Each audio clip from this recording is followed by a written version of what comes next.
2. The Open Task Podcast has returned, ladies and gentlemen, and tonight we have a very, very, very special guest. But before we get there, we're gonna introduce ourselves. So I'm Calvin Smith. I got Joe Carlos and Joe. How you doing? I'm good, brother.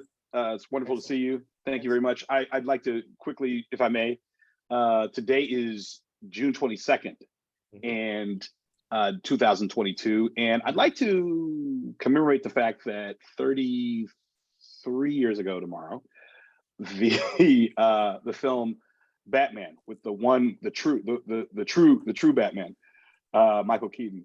The film Batman was released on June 23rd, 1989. Another summer. Yeah. Sound of the funky drummer. Yes. Yeah. Was released June 23rd, 1989. Yeah. And on a Friday, I believe. Yeah, Friday, June 23rd, 1989. Yeah. And I was Honey, I Shrunk the Kids. You saw Honey, I Shrunk the Kids. I snuck out of the 1989 Jack and Jill South Central Region Teen Conference. We were in Austin. Next door to us was a shopping center and a movie theater. I had already scoped it on Thursday when we arrived. I had a small group of people. We were not going to go to the party. Wasn't until 9. We left for the 7:15 show, had dinner, went to the 7:15, ran out. I turned around to made sure everybody had their money. By the time I turned back, sold out. Yep. And I was crushed. Yeah. And walked defeated back to the hotel. So I missed a week of the discussion among my friends. And I did not go then until July 1st, because I went on the next Saturday. So it's June 30th. So I went on July 1st. I remember that vividly. And then went to church July 2nd. And that was when I could finally talk about it, because I couldn't talk about it for a week. So I just want to give a shout out to Batman and Michael Keaton. Yeah. Michael Keaton, my Batman, and my Joker, Jack Nicholson. I just wanted to do that for you. In the glorious summer of '89, one of the greatest summers ever for film. Yeah. So I just want to start there. Sorry. Indeed. Actually, I'm not sorry. I just want to start there. Best laid plans. I hear you, man. Like I said, we also went to go see Batman and ended up seeing Honey, I Shrunk the Kids, and which is a win. It's a win. Sure. I was ready to see Batman, but you saw Batman. You saw Batman. I did eventually see Batman 1 week later. That was the longest week. To your point, brother. Week of my life. Yeah. Brother. These things were not promised. Because I had we had a curfew. We had to be back in that hotel. We had a curfew. Yeah. It was a brittle piece that I got out of there. You were living dangerously, man. You were living dangerously. Very. Yeah. Very. 14. All right, ladies and gentlemen, I can't wait any further. I gotta introduce our very, very, very special guest. So anytime we are graced with the presence of one of our Spelman sisters, standards and honor race. Yeah, man. Standards. Hey, come on, man. Like hers to thine. There it is. That name we praise. Look, hey, tonight we have with us one of a friend of the show. Love saying that. One of the greatest Instagram handles in the history of Instagram handles. Perfectly curated. No surprise. Curated life.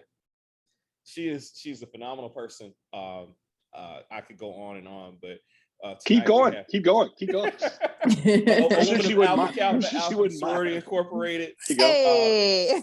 Yeah, man. There she is. She's one of the coolest people. Like her presence when we were in school, outside of school, to this day, just one of the coolest people I know. So happy to have her on, Miss Heather Joy Thompson. Thank you for having us tonight. Welcome to the show. Good evening. Thank you for having me, gentlemen. Oh man, it's a pleasure to be in your company. Our pleasure. And tonight, so what happened was, this is how all great Black stories start. What happened was. Yeah, let me know. Heather, like she's a faithful listener to the show, and she hit me up on Instagram, and she's like, when can I come on the show? And I said, what movies do you like? And she says, you list maybe 2 or 3 movies, but LA Confidential came up, and it was on our list anyway. We were like, this is perfect. We've been supposed to do LA Confidential. We've been supposed to do LA Confidential for a while now. For months. Yes. And so I was like, this is a match made in heaven. This is perfect. So she's joining us tonight to talk about LA Confidential. Usually we don't reveal the movie, as it were. I mean, you can probably guess from our backgrounds and all those kind of things. But before we jump into the movie, I want to ask you and kind of create a dialogue between the three of us, and not to derail too much into the realm of music, because we all three of us can talk about music forever, right? But right now on Instagram, I look forward to the month of June. Mhm. In large part because of Music Sermon, who we all follow, Yes, creating a playlist, as it were, for each day in terms of like a theme for the song of the day or whatever. And like, I mean, I think this year in particular, I don't know what it is, man, but people have been showing up and showing out Mhm. this thread. What's been your favorite day so far of that? Okay, so this is a little bit of a tricky question for me, right?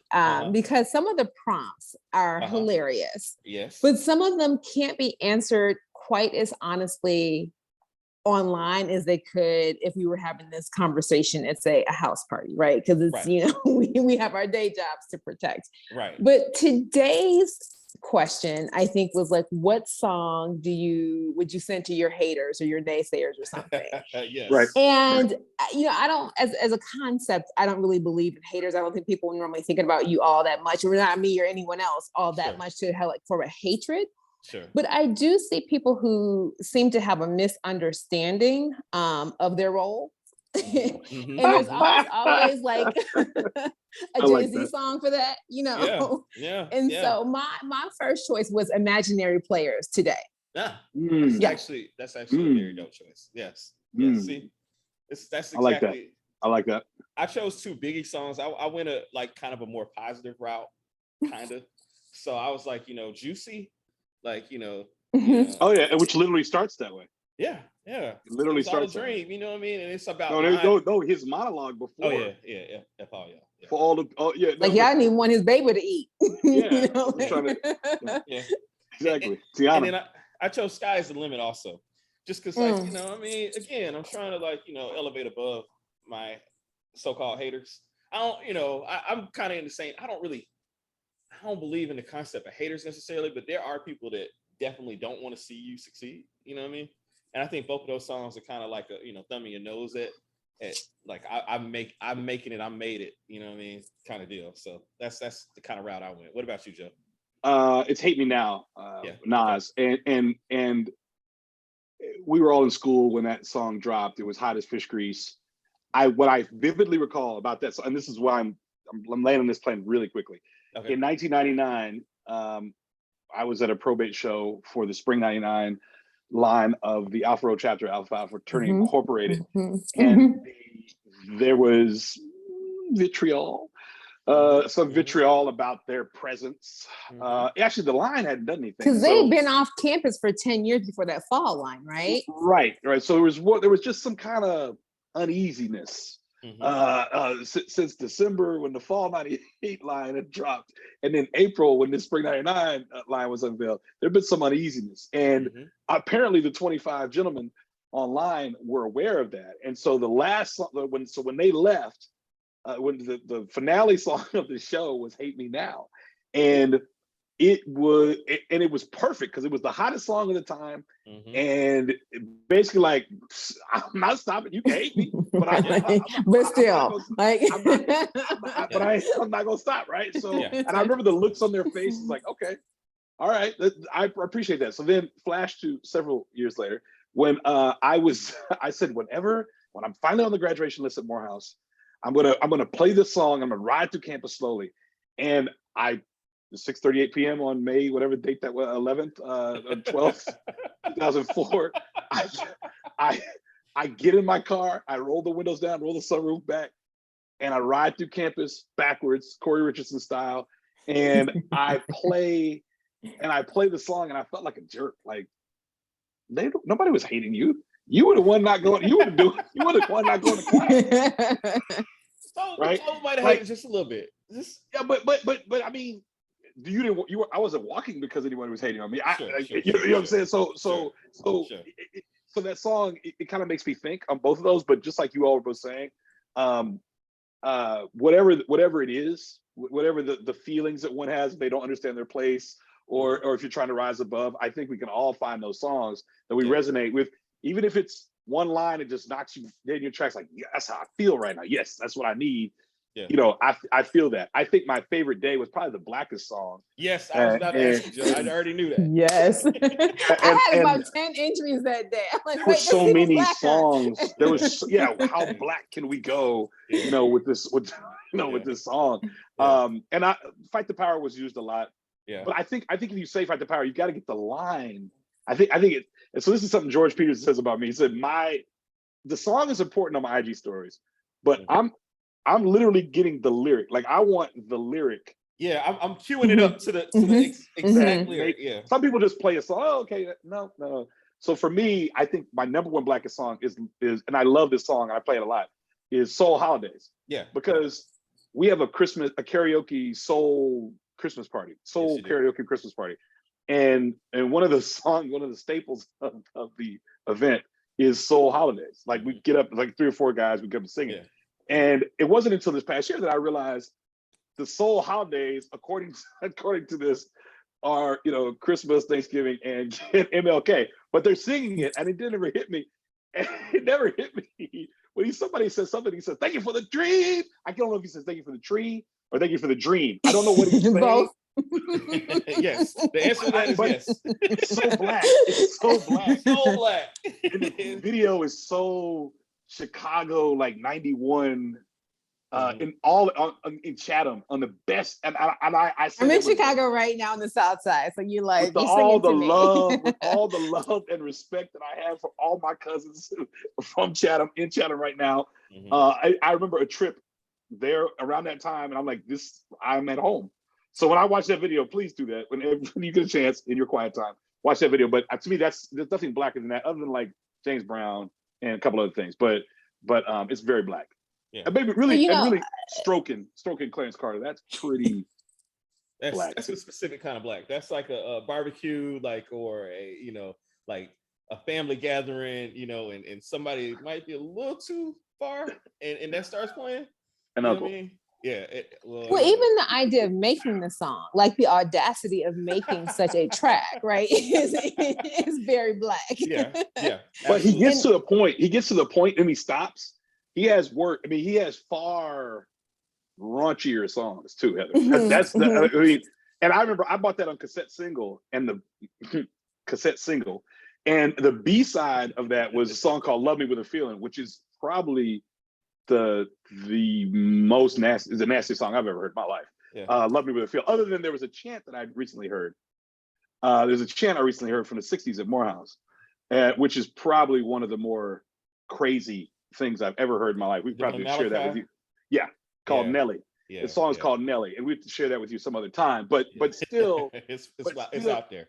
It is crazy, but still, the point being, like, you made this song. So what was you all's Blackest songs? I'm sorry.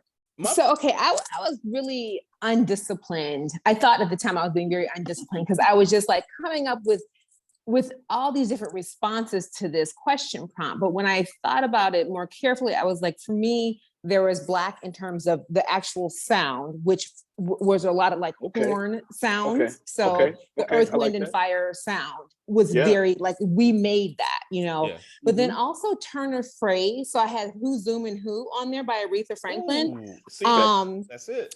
But then also to your point, Joe, just about the experience of Detroit, like bump you. Respect. But then just like the overall experience of how we have gone through life as Black people, some of those holidays. So like there's no holiday for me that is full until I hear my Anita Baker and Luther Vandross songs, right? Even though they might not be the most soulful songs ever, like they are just so specific to my experience as a Black person in a Black city that, that kind of rounded it out for me. Yeah. I totally understand. Absolutely. So what about you, Killer? I've been kind of complaining about this. I don't know what I did to Instagram to mess my algorithm up where I can't pull up the music that I want to pull up when it's time to make my story. Oh, did you? I didn't make my account a business account. That's usually what happens. Yeah, because that's what happened to us at Morehouse. and I'm quite upset about that currently. So we can't use any of the music I want to use on our stories. Like it's all this weird fake music right now. It may be that, and I'll have to go back into my settings or whatever and try to change turn it off of business. Turn it off of business. Because I wanted to use "Say It Loud, I'm Black and I'm Proud," James Brown. I mean, that's like, but you can't find that on that's not gonna be on there. No. So I ended up using "CD Young, Gifted, and Black" by Donny Hathaway. Okay. You know, and I mean that's not a bad second choice. No. I certainly like both of yours, so I knew you were going Soul Holiday, Joe. I use it all the time. I mean, anytime it's black and happy, it's a soul holiday. Yeah. Yes, I use it all the time. Yeah. I was trying to find Be Real Black for me as well. Couldn't find that. Straight out of black. But the Mau Mau song, that Mau Mau song from and also the Bamboozle. Yeah, that would have been that would have been pretty black. Actually. Yeah. I actually, you know, my favorite verse in there is my man MC Search's verse. It was amazing. He got off. He did. Search got off. Yeah. So Joe, you were talking about Clarence Carter, and my mom grew up in Alabama, right outside of Selma, and my grandmother died last year, and we knew she was going, and we'd all gone down there to kind of see about her in her last days. And there's only one radio station that served the entire area. So the radio station has to meet a lot of different needs. I didn't know this before I got there.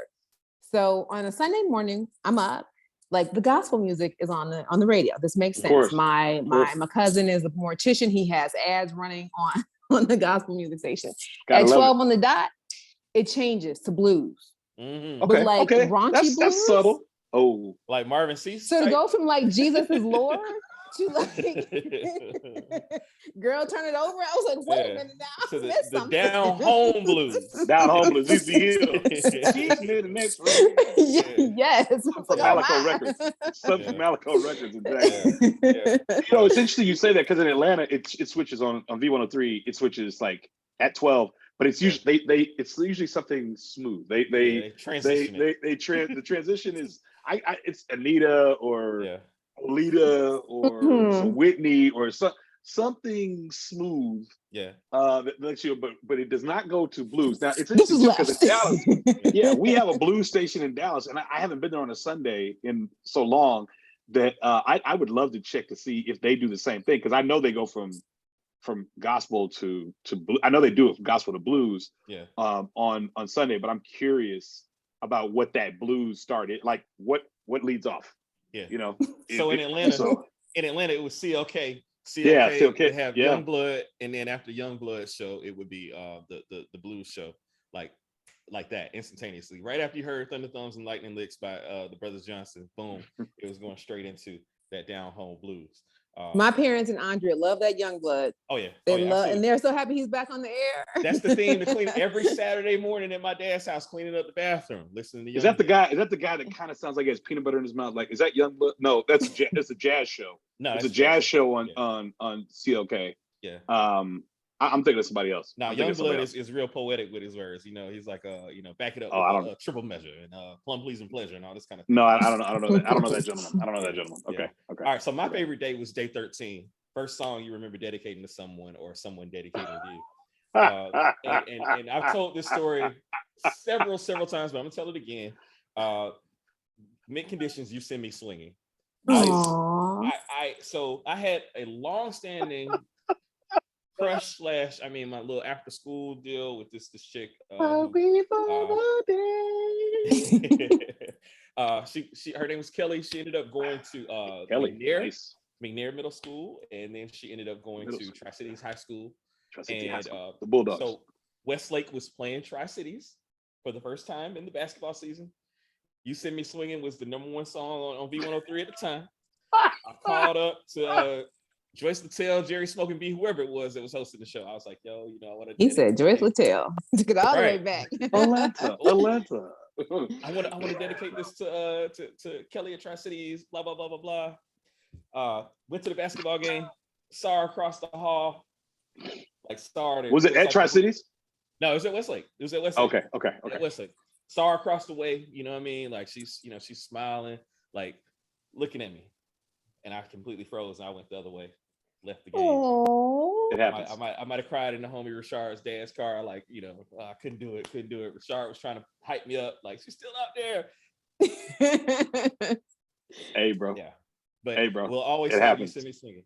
And she's going on to have a wonderful life of her own. I'm sure she has. A wonderful life of my own, you know. But I'm sure she has. Yeah, who knows?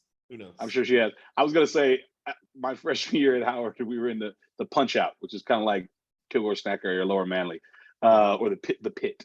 And we were sitting in the booth, and these three girls walked up to us, to me and my friend Savoy. I can't even get this out. To me and my friend Savoy, and I'm not going to mention their names. They are high-powered, big time. Two of them on the board of trustees at Howard right now. But someone spoke. I'm not going to say it. Someone spoke, and they played Downtown. It's 93. They played Downtown SWV. I'm from Dallas, Texas. I'm Joe from Dallas. I'm That's from a Dallas, strong Texas. messaging, man. I don't know what that song meant. I don't know what that song meant. I know Reese is gonna clown me. Antoine's gonna clown. I don't care. I had no idea what that song was about. Right? I usually skipped on the tape.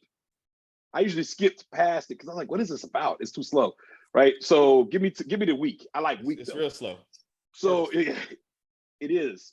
So these girls, they press it in the jukebox. 50 cents for 2 plays. And they walk up to my boy, Savoy, and say, I just wanted to know, I played this song for you. My friend played this song for you. She don't know if you want to go downtown. And he goes, oh, yeah, sure. And I'm thinking like, is he thinking like K Street? I thought they were going like, that's what Joe was thinking. I thought they were going to Hicks or Chinatown or something like that. I thought they were going to Chinatown. Something south of Georgia Avenue, you know what I'm saying? Right. Georgia Avenue and Harvard Street and Gresham, right? But he lived in Meridian. Which was co-ed. You know, I lived in Drew, which was I lived on campus in Drew. He lived in Meridian, a little off campus, and girls lived over there with him. You know, they all lived in, it was a co-ed dorm, and so I did not know what in the world it meant. About a month later, I visited him in the dorm. I said, hey, man. And the girl was walking out of the room. I said, man, what was she talking about? What is that? What is it? Bro, what is she talking about? So he explained it to me, and I was like, what the fuck? As your eyeballs fall out of your head. Yeah, jaw on the floor. I did not. I was like, well, that's what happened. That's what and they said it to us and said that to us in the cookout, in the punch out. What in the world? I was floored. So that was, to me, the greatest dedication of a song ever, was when she played Downtown for my boy Savoy, and now I'm a member of the Howard University Board of Trustees. But nonetheless, Heather, what did you choose that day? That was the only one I haven't done because our radio dedications were like back in the 80s, and it would be like me and my brother calling to 95.5 constantly to try and get in to make some nonsensical requests, right? So it wasn't like specific to a love of my life or anything romantic. It was just us trying to see if we could get on the air. Got you. Has a guy ever dedicated a song to you, to your knowledge? It was actually a mint condition song, so it's Pretty Brown Eyes. Yeah. Oh well, that's very fitting. That's kind of undefeated. That's undefeated. That song there. Yes. Yeah. It's like, oh, thank you. Understand. Yeah, that's an undefeated. Yeah, that's an undefeated jam there. For sure. Pretty Brown Eyes. For sure. Love it. All right, so guys, if y'all aren't listening, you not into Music Sermon, get into it. It's not too late. You can just blitz every day. And do what you want. And in the stories, you can see what other people are putting up, which is, I mean, how we all take these questions and go in different directions is pretty fascinating to see. Yeah. And she's clowning. Like some of those days, like I think the day where they were talking about the song You Hate or the Problematic song, she was clowning. Yeah. She was getting on people. So it's really kind of great. It's my highlight of my days in June. In July, I don't know what I'm gonna do because it goes away. But I have to say this before we close out on the Black History, on the Black Music Month. The problematic song. Yeah. Or in our case, the problematic decade and a half during which we became adults. Yeah. I was like, I think of all the songs that I know word for word, bar for bar, that are just on their face without any further exploration of like themes and words, just terrible. It ain't no fun. Like, this is a horrible song that I love. Howard University, 93. Howard University, 93. Every word. Me and Ace November in high school bonded over For that shame, song. right? Yeah. I mean, we did a video. We did a video on a camcorder. And no good in the heck well, like, wasn't nobody doing anything. Yeah. Maybe two guys were probably three, maybe, in that corner of the dorm. We're doing something resembling any of that. So and we're just singing it to the top of our lungs. Top of our lungs, like the toxicity. Summer of '93 in Detroit. I think that's when Gin and Juice came out, right? '93. Yeah, 90. Well, technically, it's a '93 song. Yeah. Okay. Yes, it's a '93 so song. that was like the first summer I had a license. Oh, Gin and Juice. That's doggy style. And there wasn't anything to do for kids to really do in Detroit except for cruise on 7 Mile or on Belle Isle. So that song was the ambient music of the entire city for that summer, that whole, that whole album. And I don't know why, as a junior from the suburbs, with mama and daddy at home, I would be sitting there rapping. Like, I really had a full understanding of what life was like in South Central, but I sure was. Yeah. And like the Menace soundtrack, the Boys in the Hood soundtrack, the Above the Rim, all of them, word for word. And I'm like, I got to do better. Those are bad, but those are landmark. If you think about it, like not quietly, those are landmark soundtrack. You just rattled off 4 outstanding soundtracks though. Those there's a little couple skips, but a couple skips on Menace and a few on Boys in the Hood. But I'm just saying, like, those films were huge. Yeah. But they were also coupled with or complemented by these very well curated soundtracks, which captured the moment, and the beauty of that whole thing was it painted a picture for us. Yeah. So whether you saw the movie or not, you kind of had a look and feel of the of the film. And to your point, the Menace to Society soundtrack. I remember the blue. I remember the tape. I remember the blue on blue with the Roman numerals. Yeah, with the Roman numerals. And I remember that summer, because I graduated summer '93, and I remember riding. I remember riding around, and then riding around North Dallas. To replace the place. To MC8, like I was really just spitting bars. To MC8, and then I got to Howard, and these boys were from LA. And they're like, nah, it ain't like that. Then I realized, like, well, you're from LA. You Baldwin Hills. But you're not from that LA, right? Because the guys from that LA weren't even talking about it. Yeah. Okay. Yeah. So it was really interesting. It was just really interesting dichotomy. But to your point, we all learned that stuff. I mean, to me, my favorite was Murder Was the Case on Doggy Style. Mm-hmm. I could that was my favorite song before they made the movie. And all that. I just loved the song. Yeah. Because I thought Snoop's flow was immaculate on that song. And the way he was just telling the story, I was like, he is really into his own right now. And then they made it a bigger thing than it to me. Than it, but congratulations, but that was my track. And I could spit that one. Oh yeah, bar for bar. Probably still can. My boo boo about to have my baby. My baby. Like, I don't know anything about that. The 2 braids in my hair. And I recently read something. They had, I think it was in the LA Times, but a long form piece on Quick. And all of his business ventures and stuff. But I'm like, how do y'all write about Quick and not write about his hair? Like, how is that not the lead? Yeah. So I knew somebody else was writing it. Like, that was not Pierce writing it, right? Like, yes. DJ Quick, you staying want power. The full story? Listen to the Questlove Supreme episode with Quick. It is amazing. Oh, okay, I will. Questlove, they go there. They talk about the hair and all of it, and the beef, you name it. They get us. Nice. Yeah. Nice, dude. So we could talk about music forever, like we said, but we're gonna jump into. What you just said reminded me of Die Hard. Is that I can talk men's fashions and whatever. I can't remember the other thing for you, but I'm sorry. Get to it. Sorry, you need the codes. It's all good. Hey, look. So I was staying within Die Hard, but I had a regret from the last episode. Yeah. Let's I apologize. I just want to say this. One thing I forgot. So last episode we did Tombstone. I listened to that episode twice now. Last time we did. I couldn't agree more. Last episode we did Tombstone, and my regret was I did not mention the history of how Maddie and Wyatt met, the fact that they were common law and never married. Yeah. And there's a joke in the script about, it said, where do you think I think Virgil asks Morgan, where do you think Wyatt met her?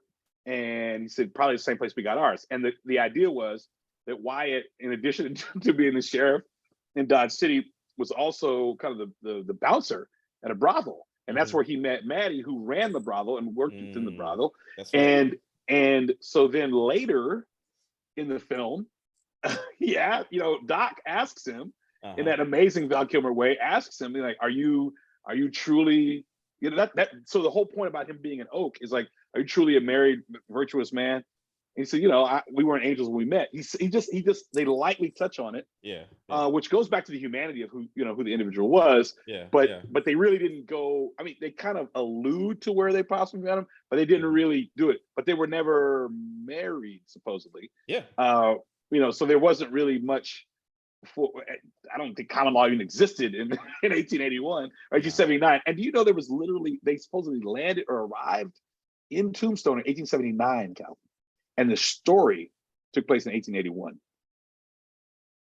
So I'm just going to mess with your mind. About 2 years had passed. They were there for 2 years before the definitely doesn't. No. Yeah. It doesn't do any of that. But apparently they arrived in 1879, and then the story's 1881 in a very short period of time in 1881. Okay. But the story. Now the truth is, it's 1879 to 1881. But I just wanted to say that I was a regret for not mentioning that before. But it had something to do with the dynamics of their relationship. Absolutely. and many of the problems that they already had. They existed prior to them getting to Tombstone. So for any number of reasons. So can we earmark that theme for this conversation too, about what kind of person can go from being a lady of a certain profession to being a housewife? Because that's one of the things that stuck out for me watching LA Confidential this time around. So absolutely, that is a very very good common thread. I love it. So in that vein, 1997 premiered at Cannes Film Festival in May 14th of 1997. Was released in the United States as a broad release in September 19th of 1997, based on the third book in the LA Quartet series of novels by James Elroy, and a wonderful screenplay, wonderful direction by Curtis Hanson, the late Curtis Hanson, director also of 8 Mile, and his best film, LA Confidential, a neo-noir crime film is how it's described, and I think fits that bill to a T. 1997, we've talked about 97 quite a bit. That's when Joe and I met. Heather, you were in the AUC at that time. Was this film in your radar? Did you see it in the theater, or what was your journey to this film like? I feel like I saw it when it first came out. So as just a bit of brief background, I'm from a movie-going family. My father was on the hook for our child care on Saturdays so that my mom could go do self-care. And my dad is a huge movie, right? So it was like me and my two brothers, and he used to take us to see whatever he was going to see, right? Okay. So my dad's a New Yorker. His sense of what is appropriate for children tends to break down to just two categories. Like, if there's no explicit sex and there's no explicit violence, then it's fine for kids. So when I was 5, I saw Cujo, and looking back, I'm like, I don't know that thematically that was necessarily appropriate for a 5-year-old, but okay. But I just the protagonist age in that movie. 5 for years behind Cujo. Still don't really like dogs that much, but I've just always been in the habit of going to see all kinds of movies. So that movie I saw in real time when it first came out in a theater. Okay. Nice. And was it something that you would look forward to, or had you heard about it, or was it something that you went to the theater and you saw it there? Yeah, no, it wasn't on a lot of hype. I think at that point in time, because I was going to the movies so frequently, I just kind of saw what was out. Okay. You know, and it wasn't until after I saw it that it really stuck with me. I didn't have a lot of anticipation built up about going to see it. I wasn't really familiar with any of the actors except for Kim Basinger, and I didn't know any of the directors or any of that. But it looks kind of cool, and I was like, okay. Got you. What about you, Joe? What was your journey to this film? Cassette tape. I was an avid GQ subscriber at the time, and these guys, they had a spread in GQ about the young stars of LA Confidential, and I specifically remember it was Crow and Guy Pearce, and maybe Spacey was in it too. I don't really recall, but I remember him. I think from the Ref at that point. I think, but I have to look back and see the year of the Ref, the year of that film. But definitely, I remember, you know, like I said, Pearce and Crow in it, and GQ back then used to do a lot of adaptations of James Ellroy or excerpts from James Ellroy books. And so it's like they had a great relationship with James Ellroy. So and his source material was used for this film. So it was kind of like it was a legit spread, but it was part of their you know, their marketing for the film. And so at the time, I think it's funny you say the date, September 19th, my birthday is the 22nd, and I know I went to see Hoodlum in September of '97 at CNN Center. CNN Center. Specifically, there was like a little Italian, the CNN Center 6 was an Italian restaurant in there. I went to there, and then I went to go see Hoodlum. And I know I didn't see this until the summer of '98 on tape. Okay. At Blockbuster or Kroger, or it was one of those that I rented it from. Yeah, Kroger or Blockbuster that I rented it from, and I was blown away by it.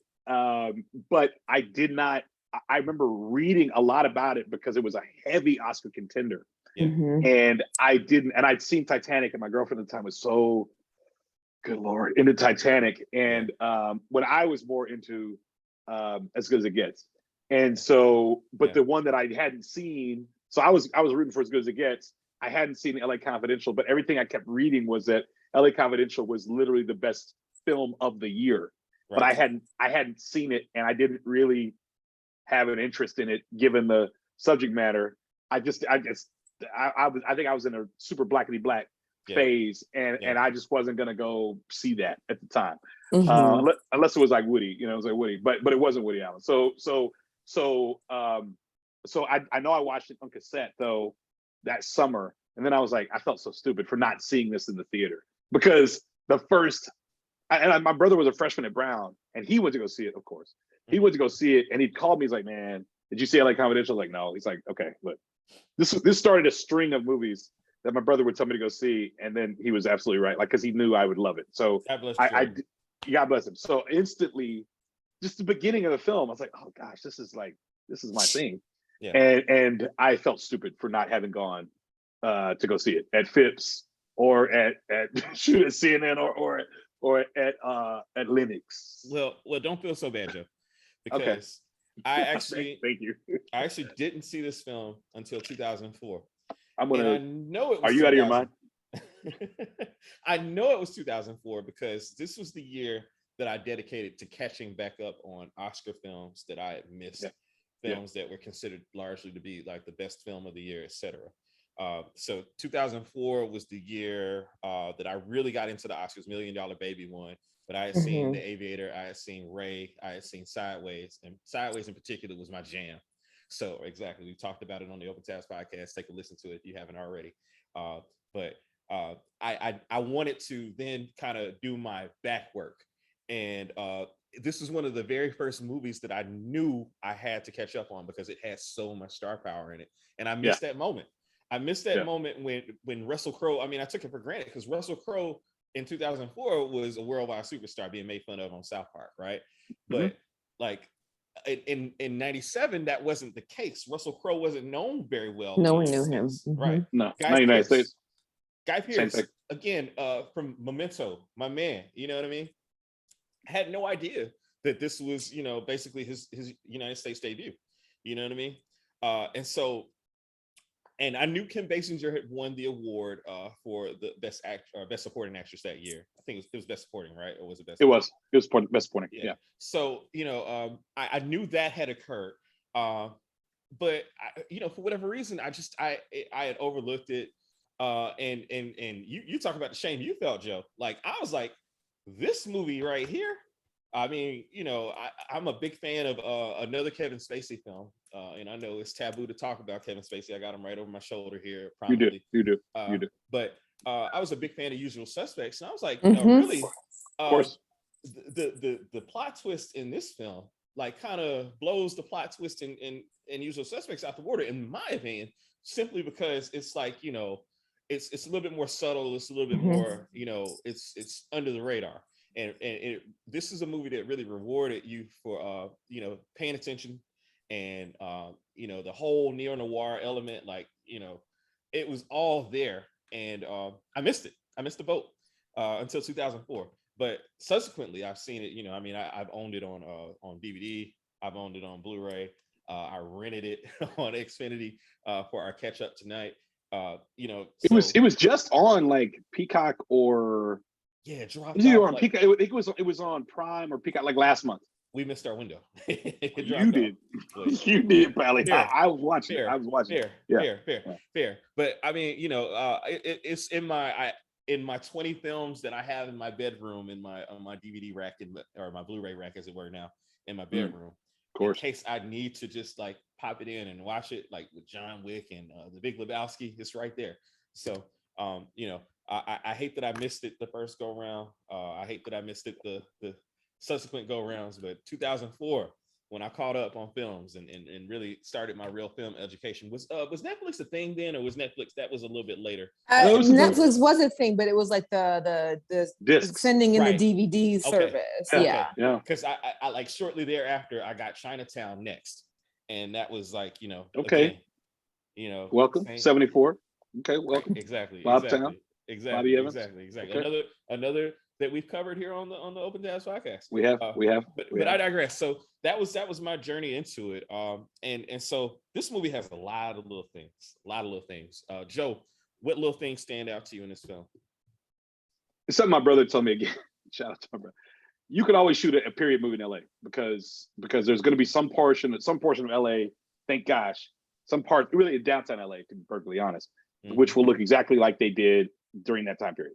So the authenticity, and we always talk about authenticity in a film, right? But literally the authenticity of Watts or certain parts of Los Angeles, or going to those actual places, the Formosa, like literally going to the place where the stars hung out. I thought was super, was great about it. It was great. They didn't overdo it, and I think so the tight, it was something I listened to about the commentary about the film. They were saying that there were a lot of tight shots, but it didn't look cheap. Which of course, when you're doing a period film like this, you got to, you think you have to keep the tight shots, but it didn't look cheap. But I love the way that it made the 50s look in kind of things were clean but gritty and murky and dirty, even though they were still in a time of great prosperity, I guess, for that city. And so that part I loved. Another little thing I loved is just anything with Hollywood. Anytime you can mix the glamour of Hollywood with the reality and the underbelly of Hollywood, the fact that these are people and humans and they make mistakes. I think anytime you can, yes, they're just like us, right? Anytime you can do that, I think it makes for a strong story, a compelling story. Absolutely. And no one is clean in this movie. No. So I really appreciate that as well as the period costumes. I thought the costumes were on point, and the music was just beautiful. It's a Christmas movie. Which we can debate, but it's a Christmas movie because it happens. Right. It's a Christmas movie, right around Christmas, right? I mean, with like heavy references to Christmas. Over. I mean, they have a Christmas party. Yeah. References to Christmas, right? So, but Christmas ornaments, all that. So that, I think that's another little thing that I really loved about it as well. Okay. How about you, Heather? What little things stand up to you? stand out So to you? I kind of nerded out this time around. Okay. I've watched this movie probably 25 times, but every single time that I've watched it prior to this week, I had not spent any time in LA. Okay. Over the last few years, I spent a ton of time in LA because I was working at UCLA. So I got to know the city in a way that I had never before. And so every time they reference a neighborhood, I would like pause the film, go on Wiki, look it up, see who was living there, see kind of like what the neighborhood was like at that time, and if it lined up. And I was like, God, they really did their homework for this movie. So there was that part of it. Then I looking at the way that drugs were depicted, I'm not into drug culture. So some of the references like 15 years ago, I wouldn't have gotten it all. But when they kept saying red devils, I was like, what is that? So then I paused again and I'm like, oh, this is a real thing. Like people are out here dying from this drug that those Black boys who were, you know, harassed and framed were on. And that took me down a whole different rabbit hole, like to see the references there. To Joe's point, the costuming in this movie, particularly with Kevin Spacey and Kim Basinger, was just spectacular. Like the idea of a refined, pardon my language, but whore does not really exist in the same way in this country as it did maybe 50 years ago. I perhaps it's out there, but that's not the depiction in popular culture. Right. But this was not a lady who just seemed like some scuzzy person off the street. She was very beautiful and very elegant. And her home was appointed in a glamorous way. So her whole presence was beautiful, but not young. And that hit me now as a woman of a certain age in a way that it didn't when this movie first came out. Like Kim Basinger wasn't trying to play 30. She was 43 or 44 years old when this movie came out. And looking at her, I'm like, she doesn't look like a young ingenue. She looks like a grown woman, but still presented in a way where she was considered to be very beautiful and desirable. So that really stuck out to me this time around. Absolutely. Love it. Love that. I just want to say, we don't care how old Kim Basinger ever is. We don't. We do not care how old she ever is. But I love what you said about that. Of course I didn't think about that. And she wasn't Vicky Vale, you know, going back to Batman. She wasn't Vicky Vale at that point. This was like 8 years later. And yet still pulled it off with effortlessly.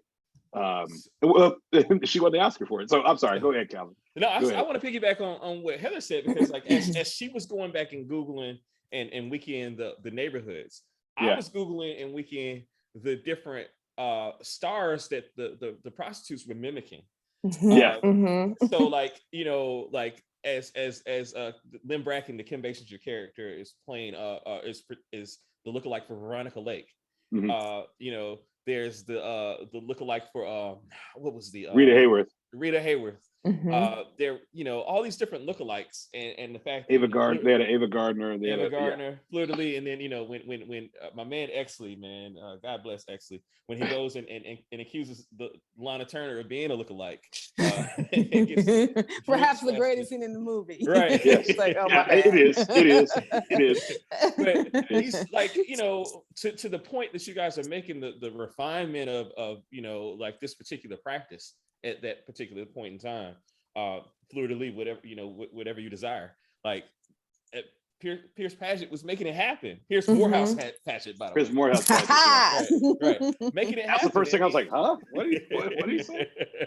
It came from somewhere. Right. It came from somewhere. Yeah. But you know, they were making it happen for guys that had the, you know, the means. Like, you know, if you want this particular woman, he can make it happen to a very close approximation to that, you know what I mean? So that was interesting to me. I agree on the wardrobe. Kevin Spacey at one point has on this white, so clean. I don't know if it's fur, because it definitely has a texture to it, you know what I mean? Yeah. And Russell Crowe has on, I'm looking straight across the room at this blazer that I get a lot of compliments on, has like kind of the fabric, like I don't know how to even describe it, but it has like a wool texture to it.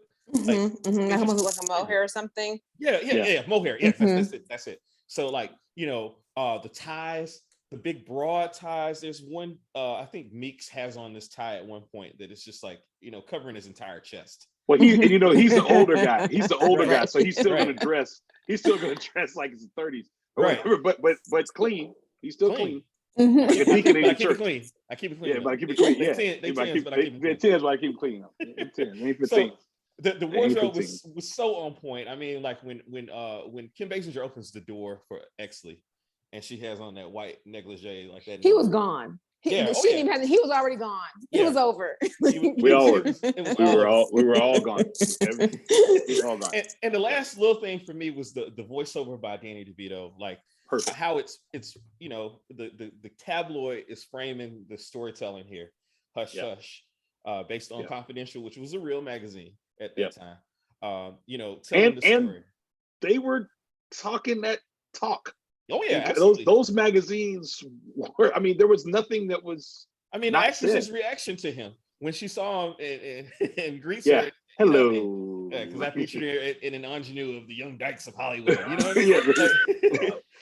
mean? And Danny DeVito. Oh, wow for this. That's what he said. That's what he said. No. I'm talking about Danny DeVito. I'm like, his magazine was wild for this. He was absolutely like no. And he was doing it from like a little office. Not a single right on a little tight like the teletype like the rinky dink typewriter. No whiteout. Kermit. Right, exactly. Just that whole element of the film and Danny DeVito doing Danny DeVito things. You know what I mean? It's just that I really enjoyed that framing of the story. Mm-hmm. I thought that was it puts you in the mood for what was happening. And to Joe's point, kind of circling back. That the segment between Hollywood corruption, police corruption, celebrities, that whole circle, and how they're connected and interconnected, and Mickey Coleman. Then into that, and Mickey Coleman, then into that. You know what I mean? Then into and in the memory of the great late Ray Liotta, the Danny DeVito voiceovers kind of put me in the frame of mind of Goodfellas, because I think they were used very, very well there to frame the story, and they didn't seem just superfluous like they can sometimes. Absolutely, that's a great point. Yeah. It was a really good use of a voiceover, and they set it up so beautifully by telling us who the three protagonists were, which unfortunately it's great for the film. It was horrible for award season, but telling us the three protagonists. I mean, he's setting it up. And you see Bud White, you see Ed Exley, and you see Jack Vincennes. Yeah. But it's done. I think it's done in a very tasteful and smooth way that it looks like these three stories that are somehow going to be intertwined. And imagine a Los Angeles where, despite having supposedly the biggest police force, I think in the world at that point, people knew each other. Imagine that's what's so strange to me. Like the police, like, have you heard of him? No, I never heard. I heard of this about him. I don't know him. I heard of him. What do you mean? I mean, you were supposed to know all the police. Like it's kind of crazy to me. Yeah. That a city that size, that with a police force that big, that they were supposed to have it was still small enough that they were supposed to all kind of know each other. And so, do you watch Bosch? I don't. No, okay. I don't. And I'm going to now after we own the city, because I heard that my man Marlo is in. He is. He's Jamie on Hector. there. Yeah. Jamie Hector. Yeah. So Bosch and then The Lincoln Lawyer are both kind of two series that are linked by their authors, but also that deal with LAPD contemporarily.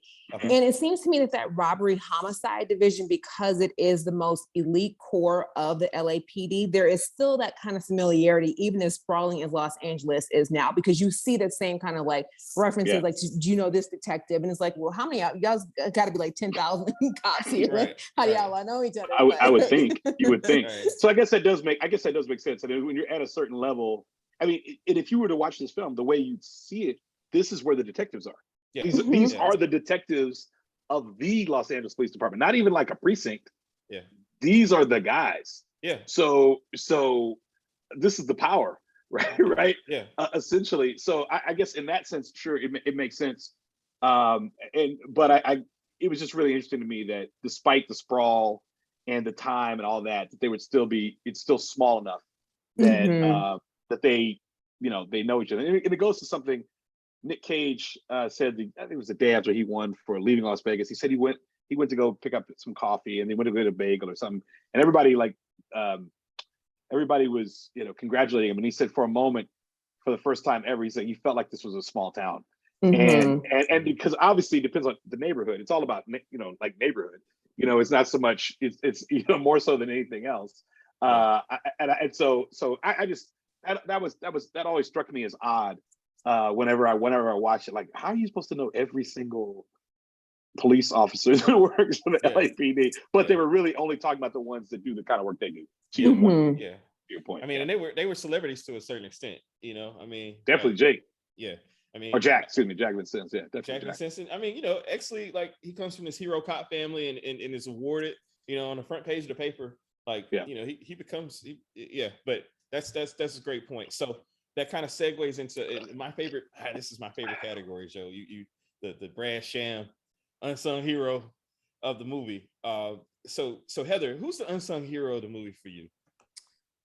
Boy. You know, I think if we can just divorce his personal troubles and foibles, which kind of show up. Like, there's some scenes in this movie that foreshadow what he's going to go through in his personal life. But I do think that that Jack Vincent, to me, is the hero, because he never tried to present himself as being noble. But at the end of the day, I think his work really did mean something to him. He had to be reminded of that. Like, he kind of lost his way. He was in the glitz and glamour. But when it came down to it, like, his dedication to trying to get the story right and make good on what seemed fishy to him, and to be called back into that, to the legitimate part of his work, was heroic to me. Sure. To your point that you were making about that one particular scene where Matt Reynolds is being set up to kind of get the DA. Like, there's a little bit too much glee in Kevin Spacey's face. I was watching very closely on the last viewing, and I mean, to your point, that kind of it's almost too poignant, too real. He was referencing something that had happened in his mind already. Sure. What about you, Joe? Who are the unsung heroes or a hero for you? Well, obviously, you know, when you watch it, it's to me, I echo Heather's sentiments about Jack. I just thought he was the coolest guy in the film when I first saw it. Actually, in every subsequent viewing, and he's easily head and shoulders the coolest. And the fact that it was taken from him, I mean, because Exley was so smart, and he knew that you take the show away, you would get him to play ball. But the fact that it was taken from him, and he had to you know pay his penance and do whatever. I mean, I just love he eats the screen up. I mean, he does. So I obviously I love him. I love the character of Jack Vincent. I do. He does this line where he does this thing where he goes like this. And I used to do that on campus all the time. Like, I'm good. I don't know what it meant. I don't know what it means. I can tell you it's not Masonic. I'm a Mason. I can tell you it's not a Masonic. It's not a Masonic sign at all. But he would do that. I would do it on the yard all the time. Like, I'm good. I'm cool. Thank you. For checking on me. But if I were to, so, you know, Heather's already said that about Jack. I would add. I would posit that Lynn. Lynn, to me, is an unsung hero as well. Because as we know, in film noir, the woman is usually seen as the source of maybe the conflict or something else. And there is a conflict essentially surrounding her, but it's not the basis of the story. But I thought that Lynn, actually Heather said something earlier about making decisions, that she made specific decisions that she thought was right or you know, right or wrong at the time. I really think that she did. She was led by, she was trying to take care of herself, and then she fell in love with Bud, and that was that. And so, but she did what she had to do, and personally, I you know, for survival's sake, and so I really liked her character in that regard, and I thought that she really helped both characters realized that, you know, they were fine by themselves, but they were probably going to be a little better working together. And I think that makes, and because they work together, we resolve this story essentially. And so to me, it's Lynn. Yeah. All right. So for me, I'm gonna actually take a page from our man Lenny and go a little bit esoteric. I'm gonna say Rollo Tomasi. Rollo Tomasi. Okay. Daddy. That yeah. That plot point was just, I mean, you know, you get this story about why he became a cop, you know, and what his motivating factor was, right? And it's telling the story offhand to Y'all's Got Jack, right? And yes, you know, it's, you don't think anything's gonna come of it, and then Dudley in a villainous turn that, I mean, you know, I mean, you probably could have seen it coming, but we definitely. I mean, but not like that. Not like that. Right? Exactly. Not like that. He came all the way out the box. Yeah, like at his house. Here's your coffee, and then and bam. Your bullet. Right. He killed him at his house. At his house, right? Oh, I mean, so no compunction, just like no. I am the law, right? You know, but you know, him slipping out that Rollo Tomasi as his last word. You know what I mean? And knowing, being the astute detective that he is, and knowing Exley and who Exley is, knowing that that's going to give Exley exactly what he needs to put it together. You know what I mean? I thought it was brilliant. I thought it was just, you know, a wonderful use of character building, and also using it as a plot device to move the story along. You know what I mean? Yeah. I thought that was fantastic. Rollo Tomasi, like it's just, you know, this made up, you know, this villain who killed us, who gets away with it, right? Rollo the guy who always gets away. One that always gets away, right? And Dudley almost got away, right? It almost happened for him. He in a sense was Rollo Tomasi, and like, so this is a question I kind of have to ask. Did Dudley? Was it stated overtly, and I'm just dumb that I missed this? Did Dudley kill his father, or have something? I think Dudley did kill his father. I think his father. I think Dudley did kill his father too. Okay. Did they say?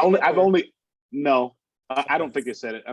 But in subsequent viewings, I've realized, like, okay, it was kind of like, you know, like in New Jack City, he tells a story about how he, you know, Nino tells a story about that teacher was my mama. He killed to be initiated. He got on those Red Devils. And he got on the Red Devils and went out and shot this woman. And then it's Ice-T's mom. It's Tito's mom. Danny's, in the film. I think that there was enough contextual stuff there to show that the ruthlessness was within him. But to your point, I don't remember a line. I don't remember a specific line, but it would lead us to believe that this guy was going to do whatever he could to assume power, and Exley was in his way. Absolutely. And you know, it was such a tell, because he seemed to be an otherwise very clever man, but the way that he let it come out was so clumsy. Yeah. Right? Like he's like, so this Rollo Tomasi, like, wait, what? You just told all of your business. That might be like the one. Like, huh? This movie is like this. It's perfection, and that might be like the one kind of scene. It's like, wait a minute, they should have done that one. I'm gonna take that. We need to let's go again. You know, a little bit more context. Let it slip a little bit. Like it was a little too overt. Everything else is so subtle and nuanced in the film, and that one was a little, like, for instance, when I can't think of Bud's partner's name, but when he sees him, Stensland, Dick, and Dick looks like, he's like, you know him, and he looks at Buzz, and they both know each other, and he plays it off like, nah, I know of him. So I want to actually say something about that, because for the people who have not seen this movie, this is not a movie that you can like text your way through or go make some popcorn. Like you need to be focused. And to your point, Joe, about that particular scene, like that sets up everything else that happens in the movie. And it seems so inconsequential at the time. And then you have to like, oh snap, okay, wait. This is all coming full circle at the very end of the movie. So you really have to focus. Absolutely. Yeah, because he narrates it, because Ed explains it all when he talks about the White Owl. He literally says, okay, yes, this is who we said did it, but this is probably who did it. The two-man gangs. This is what happened. Boom, boom, boom. But you don't, if you're not paying attention to that little scene. It's like 4 seconds. If you're not paying attention to that little interaction real quickly, and then you miss out on a number of things that can connect the dots later. I mean, you got to watch it again, I guess, essentially. And then Bud hadn't been so passionate. Yeah.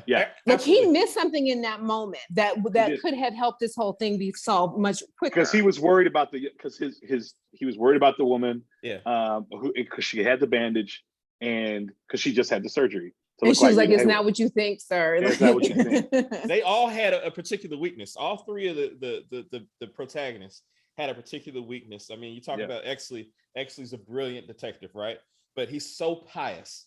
And so, I mean, he knows everything. He knows everything. And a little bit preening and self-righteous. Exactly. All of those things, right? So no one wants to work with him, right? Because he's, I mean, he's going to snitch. He understands those dynamics and doesn't care. Like, I mean, like he just is that guy that's just, I mean, he's I don't know if you guys ever played Dungeons and Dragons or any of those kind of role-playing games. Wasn't allowed. You have these alignments that people have, right? You have the good and lawful, and he's the good and lawful guy versus the chaotic neutral guy. You know what I mean? I like that guy. that guy. He's good and lawful. He's rigid. He's not breaking the rules until he breaks the rules. You know what I mean? And then, it's crazy because one of the questions Dudley asks him is, would you shoot a man in the back? Of course not. Of course not. No. Right? No. You know what I mean? So don't say what you're not going to do because that's eventually what you end up doing. But the point is, but and that's a thing. Go ahead. I'm sorry. The point is, the other guys, like, I mean, Bud White is so passionate about protecting women to the point that, his passion overwhelms him and he becomes like, I mean, people know it. And so they set him up to, like, Dudley set him up to become very angry, to try to kill essentially Exley. You know what I mean?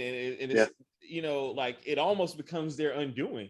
You know what I mean? In a sense, you know what I mean? He's wanting to be the star, and they know that. They hold that, against him.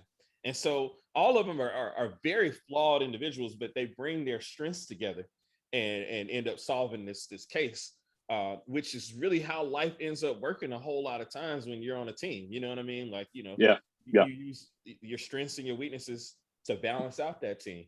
And the way that it was framed in the film, I thought was very good. Heather, you like Vincennes in a way kind of reminds me of Lester from The Wire. Completely different personality, right? But like very, very good at what they did, but then checked out somewhere along the way. Yeah. And then they had to come back to it. Yeah. But those skills were still there. Absolutely. And Exley woke up that beast in him, much like how McNulty woke up the beast in McNulty. Yeah, man. Like, Jimmy. Like it's Bebe's kid number one. There's a lot of parallels actually to The Wire and how The Wire went about solving cases, you know what I mean? And in this film, in terms of the archetypes of these characters, these like the moral gray areas are covered very well in this film, much like in The Wire. In The Wire, nobody's clean. The cleanest anybody is Kima. You know what I mean? In this film, nobody's really clean. The cleanest person possibly is Exley.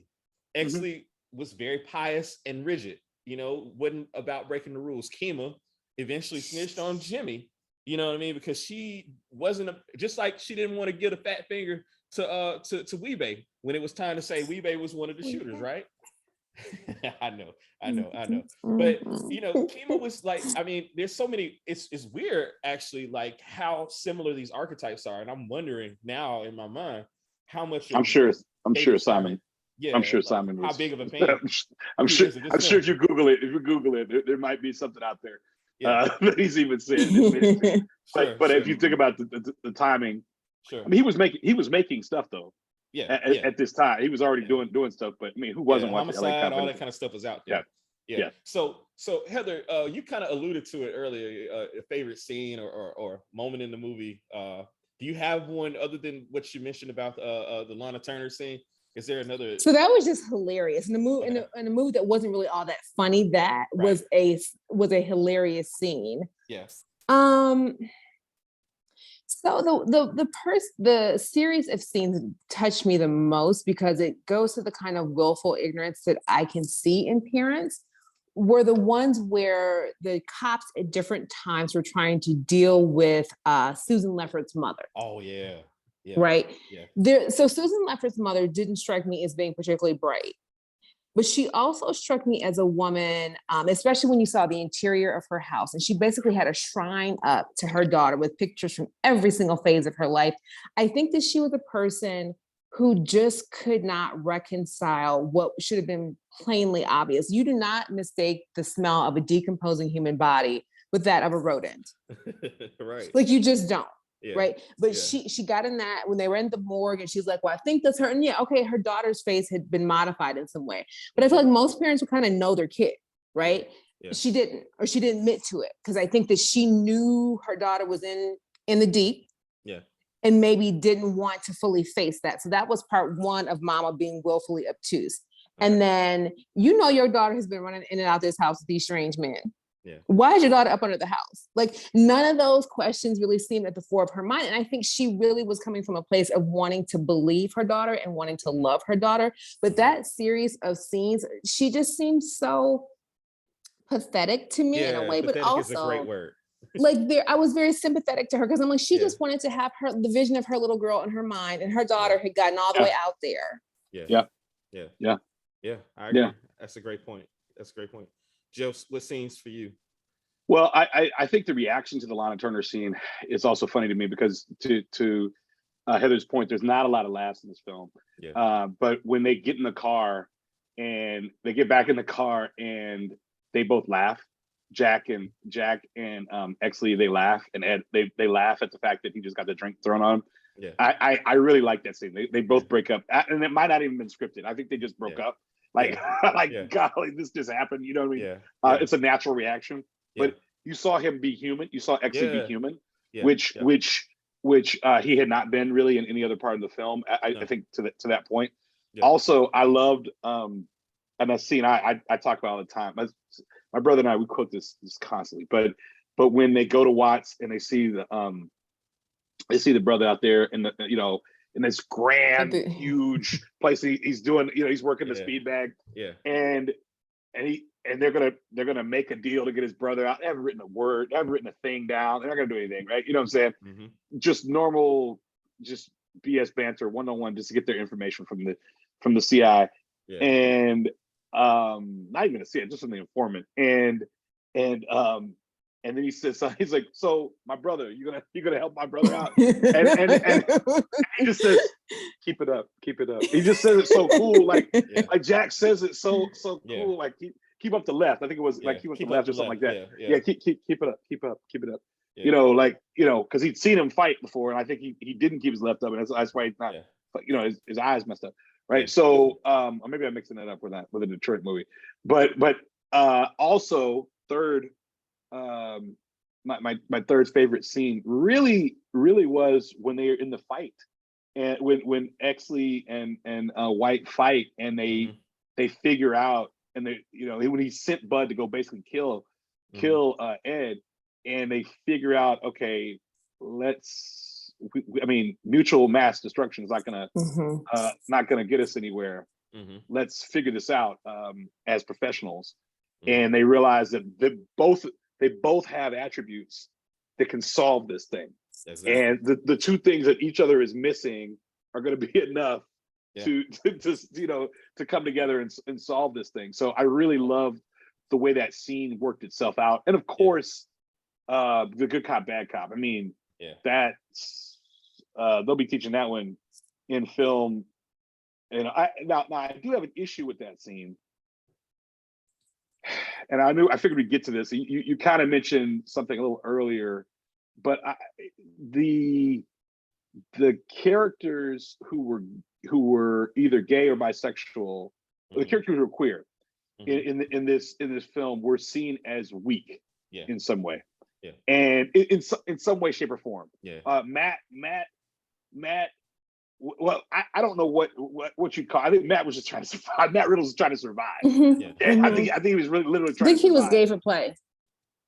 There you go. Yes, thank you. Yeah. So you said it far more eloquently than I did, right? So I said it was the purple prose, but then when they mentioned the thing about the DA, when he's sitting there on the ground shivering, he just seems so small. And this is a district attorney for Los Angeles County. Like this is their boss. Right. This is their boss. This is who they prosecute for.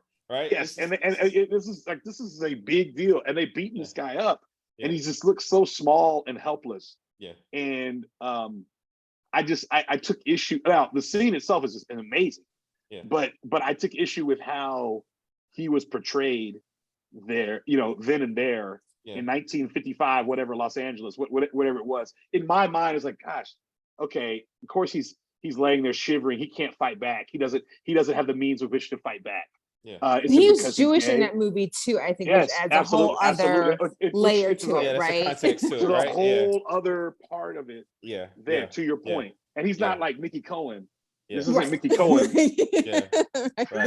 This is City University of New York, right? Yeah. This is a different, different. They might go to the same show. But one sits a little closer, to the front than the other.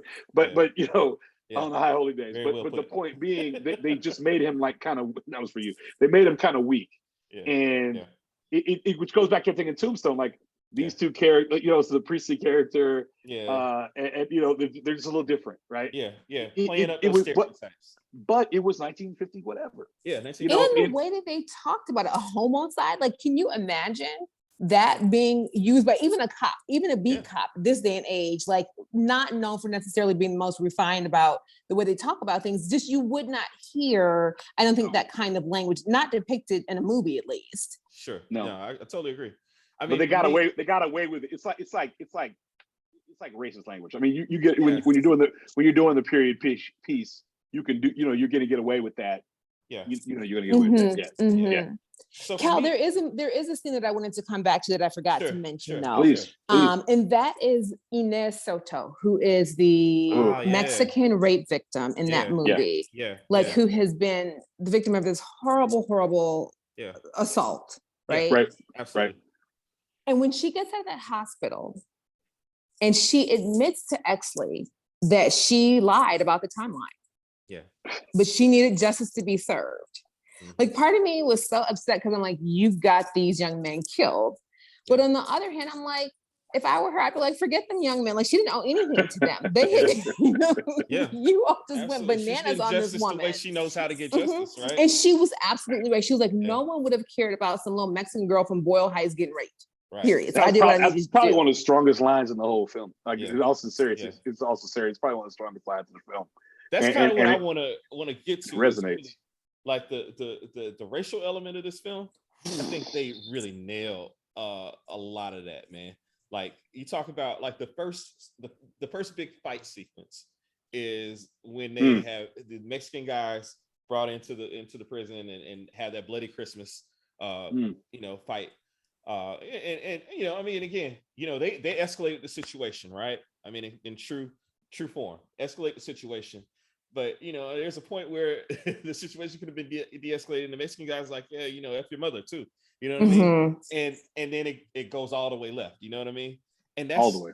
That's how these things happen, right? A lot of times, So that scene definitely, the racial undertones of how the police handle the ethnic minorities certainly it still rings true today. I mean, these things are still happening in the exact same way. That has not changed at all. And then the interrogation scene with the brothers, right?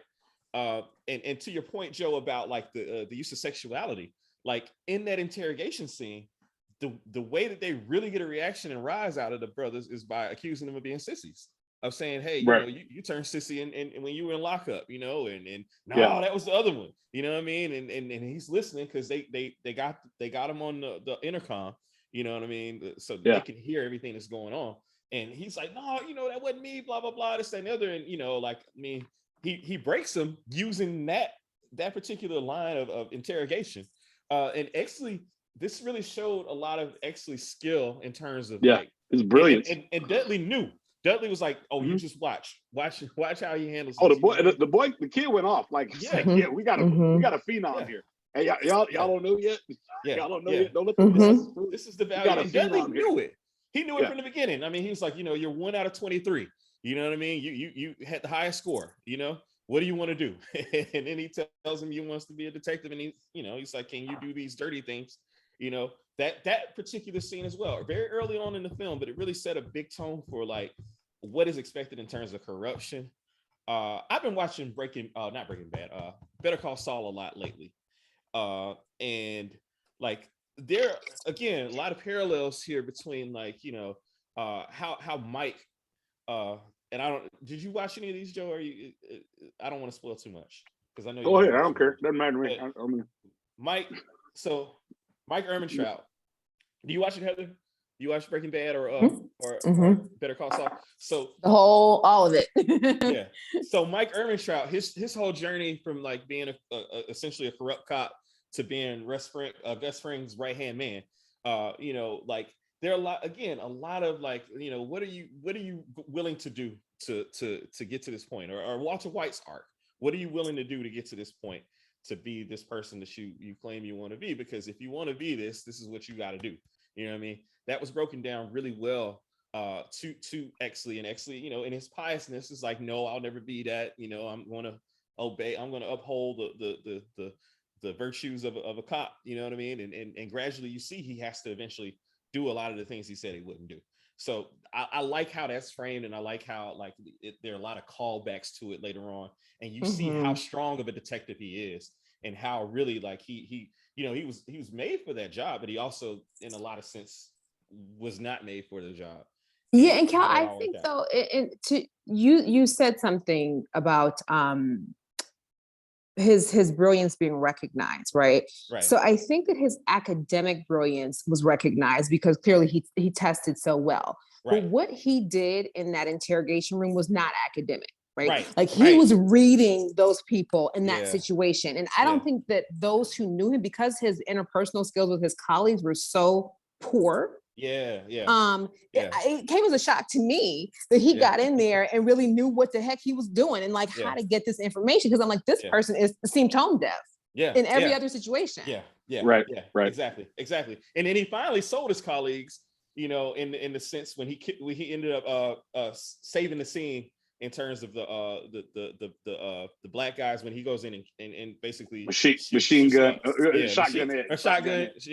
Ed, right? You know what I mean? So that's he comes full circle then, and earns, I guess, to a great extent, although there's still some signs of still some resentment with other cops there, but they definitely see, okay, this guy is a for real cop at that so moment. There's like this little micro thing that happened in that interrogation room, and then when I thought about it and then thought about the time period, it brought up something for me. So this is 1953 or 1954, right? So we're maybe 20 years into the Great Migration west and north.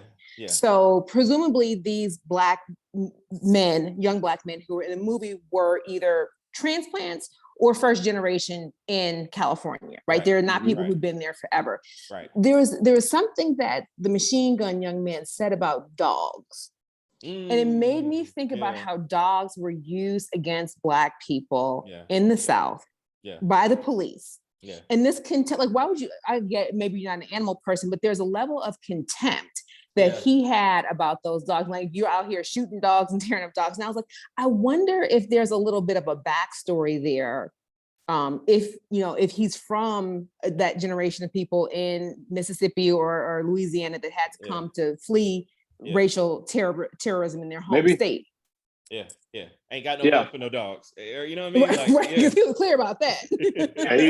He was not playing around about his feelings about dogs. Not at all. So it's just a random thing, right? That's a great point. That's a great point. Yeah, that's a great point. All right, so Joe, this is the segment where we can kind of nitpick and talk about. You already mentioned at least one nitpick about the film. Any other things that you thought were not so hot? No, I don't have a problem. I think this was, I mean, the exception of that one scene, the Rolla Tomasi scene, but I know it was important and maybe Cromwell just had a bad take, whatever, or that was just the best take they had. But I don't have any problems with this film really at all. I have no nitpicks with the film. other than what I didn't quite understand, but I guess I kind of get it, is that what I didn't understand at the time when I first watched it, but only through rewatches I understood. The police are taking control of the entire drug trade of Los Angeles and running it, and Dudley is running it from his place, from his modest, from his nice home, his modest little home, where his wife and two lovely daughters, as he put it, live. And that's what this gang war really is just really these police officers, these two-man shotgun crews, which they found, by the way, later when they were out there and put the guns in the Mercury coupe or whatever. Essentially, they were going through doing the killing and consolidating power to control the drug trade in Los Angeles at the time. And I could see, like, you do it and you're selling it, you buy it back and you steal it and then sell it back Wayne to the guys. Yeah, exactly. But they weren't doing that. They weren't doing it. Like, they were controlling the drug trade in Los Angeles in this story, which I was like, huh, what in the world? But that's where they were. I would have loved some exposition about how we got here in the corruption, or how long that had been happening, because that probably had something to do with with Big Ed Exley's, Big Ed Exley's death, or whatever his dad's name was, but the Exley Senior's death, it may have had something to do with that. And so Preston Exley. Thank you, Preston Exley's death. Of course, he sounds like he would do everything by the book. Preston Exley. I wish we'd had some more exposition on just how long this practice has been going on, and this graft has been, being undertaken by LAPD. And how did it stay under the noses? Like, how far up did this corruption go? And Dudley was Irish in this movie, or no? I mean, like, he has that accent, right? I think that's which I thought was more of a New York or East Coast thing, which is kind of interesting, that it was in LA. They just let Cromwell do Cromwell. I mean, just get out of the way. Just let Cromwell be Cromwell. I mean, I'm all for it. Let you do your thing. But that's a good question. I definitely see him as Irish. I see him as about as Irish as Sean Connery in Untouchables, with the I mean, the stereotypical Irish cop almost. And he definitely had that brogue. I was just wondering if maybe that was another one of the opaque references that wasn't fully explored, but maybe he had some ties to Irish organized crime. Because I think it came in and out, though. I think the brogue came in and out. Like, I hear you, but and I'm gonna get to my Oscar rant here in just a moment about this film. But I think it kind of came in and out. But it's in mostly because it's Cromwell, right? So it's mostly there throughout the film. And I loved it. A quick aside, and when he's in W and he plays George Bush, I was like, oh, he really can do these voices. Like, he was playing, he could do something up, because in my mind, despite all the things he's done, to be in my mind, he's Dudley. He's Captain Dudley in my mind all the time, no matter what else he's done. And so that's a really good question about Irish Mob. No telling, but it didn't seem like they were only dealing with whatever because Mickey was the West Coast representation of the East Coast mob, and so they took him down, and then they consolidated, and so everybody else who tried to come in town, they sent them back, back and like, no, we got this. This is City of Angels. We have this here. So, or they took, they killed all the people. So, also the Johnny Stampanato, he had a really interesting, crazy life, and didn't no girl's daughter kill him? Yeah. And then Lana Turner dated Sammy Davis too. And if I'm not mistaken, the eye, when he lost his eye, it was because there was a gangster upset about, when I read Sammy Davis in Black and White, which I highly suggest to anybody who's interested. Will Haygood, amazing book. Okay. Sammy Davis Jr. in Black and White, but he dated her. And if I'm not mistaken, I'm pretty certain.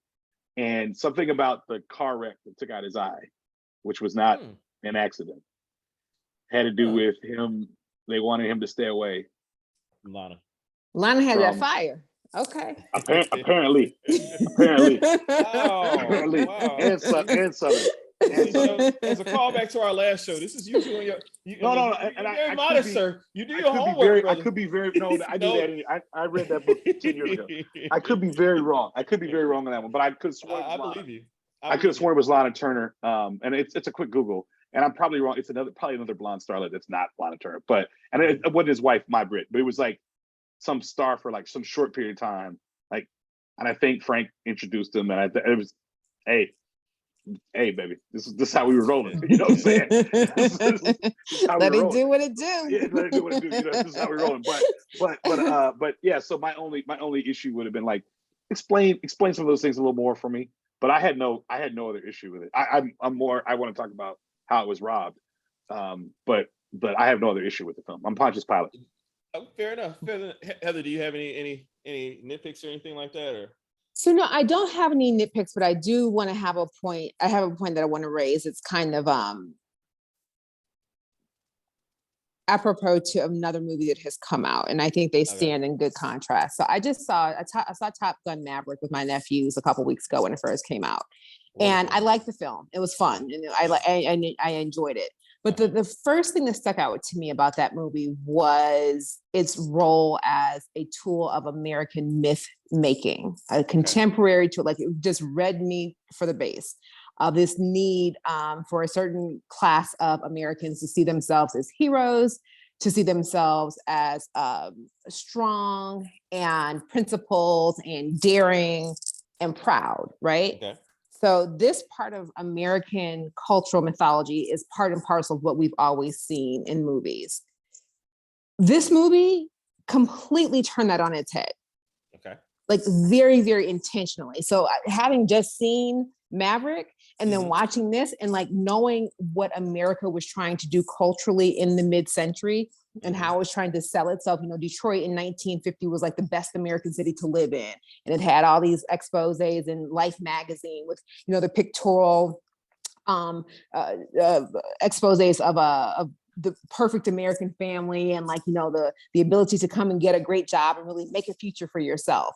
And so much of it is and has always been some nonsense. And this story just showed the underbelly of that in every single way, with the drugs and with the rights of LGBTQI people being trampled, and with the treatment of Blacks and Mexicans, like at every turn. Even though white people in this movie who were poor were all the way out there too. Like no one was really doing all that well, even though they had this beautiful facade of Hollywood glamour.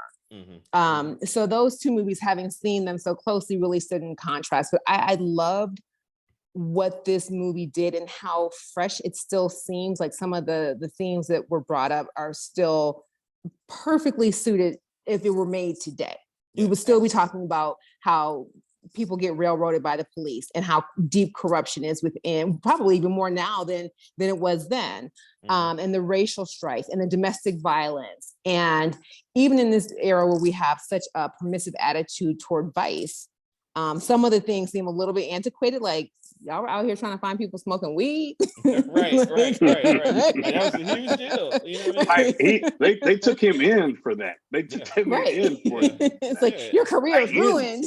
He was on the road to recovery from his tragic marijuana arrest. From marijuana. You out here? And the sapphic expose that you mentioned, like there would be nothing now. Yeah, right. Although Rebel Wilson did just get outed, but yeah. All right, so the Oscars, Joe. So I mean, actually, so this movie got nope. It was nominated for 9 things. Go ahead, now. Please go with your thought. Nominated for 9. It won for best adapted screenplay, as well it should have. Won for best supporting actress, as we've already mentioned. Yes. Curtis Hanson was nominated. The film was nominated. That particular year, the 70th Oscars, it was up against Titanic. Talk about we talk about this Oscars a lot. Yeah. This Oscars comes up quite a bit for us. Yeah. But keep going. I'm sorry, please. We recognize that Titanic, in our opinions, didn't deserve nearly as much of the love that it got, but it got that love. You know what I mean? So there's that. I think the biggest travesty to me, and I think you alluded to it earlier, was the fact that like these acting performances basically canceled each other out in a way that, you know, I think that they are starting to recognize that now, like Judas and the Black Messiah and other films that are coming out recently. But here in 1998, the 70th Academy Awards, certainly these guys canceled each other out, and I think, you know, I'm interested to know who you thought should have been nominated for what in those roles. 9 nominations. Yeah. 2 wins. Yeah. The story of Los Angeles corruption corruption in Hollywood. Yeah. And Hollywood and the police force. Yeah. Starring Kevin Spacey, Russell Crowe, and Guy Pearce. This is LA Confidential. And again, Kim Basinger. This is LA Confidential. That would have been my Oscar thing for it, right? Right. I was coming out on the stage. I was doing that. You know, get a big basket for doing that. This is LA Confidential. $25,000 worth of gifts. Yeah, $25,000. Okay, so 9 nominations, 2 wins. I look at. Let's start from the top. Okay. This movie is better than Titanic will ever be. Ever. So totally you know, agree. let's 99% on Rotten Tomatoes. Let's just knock that off.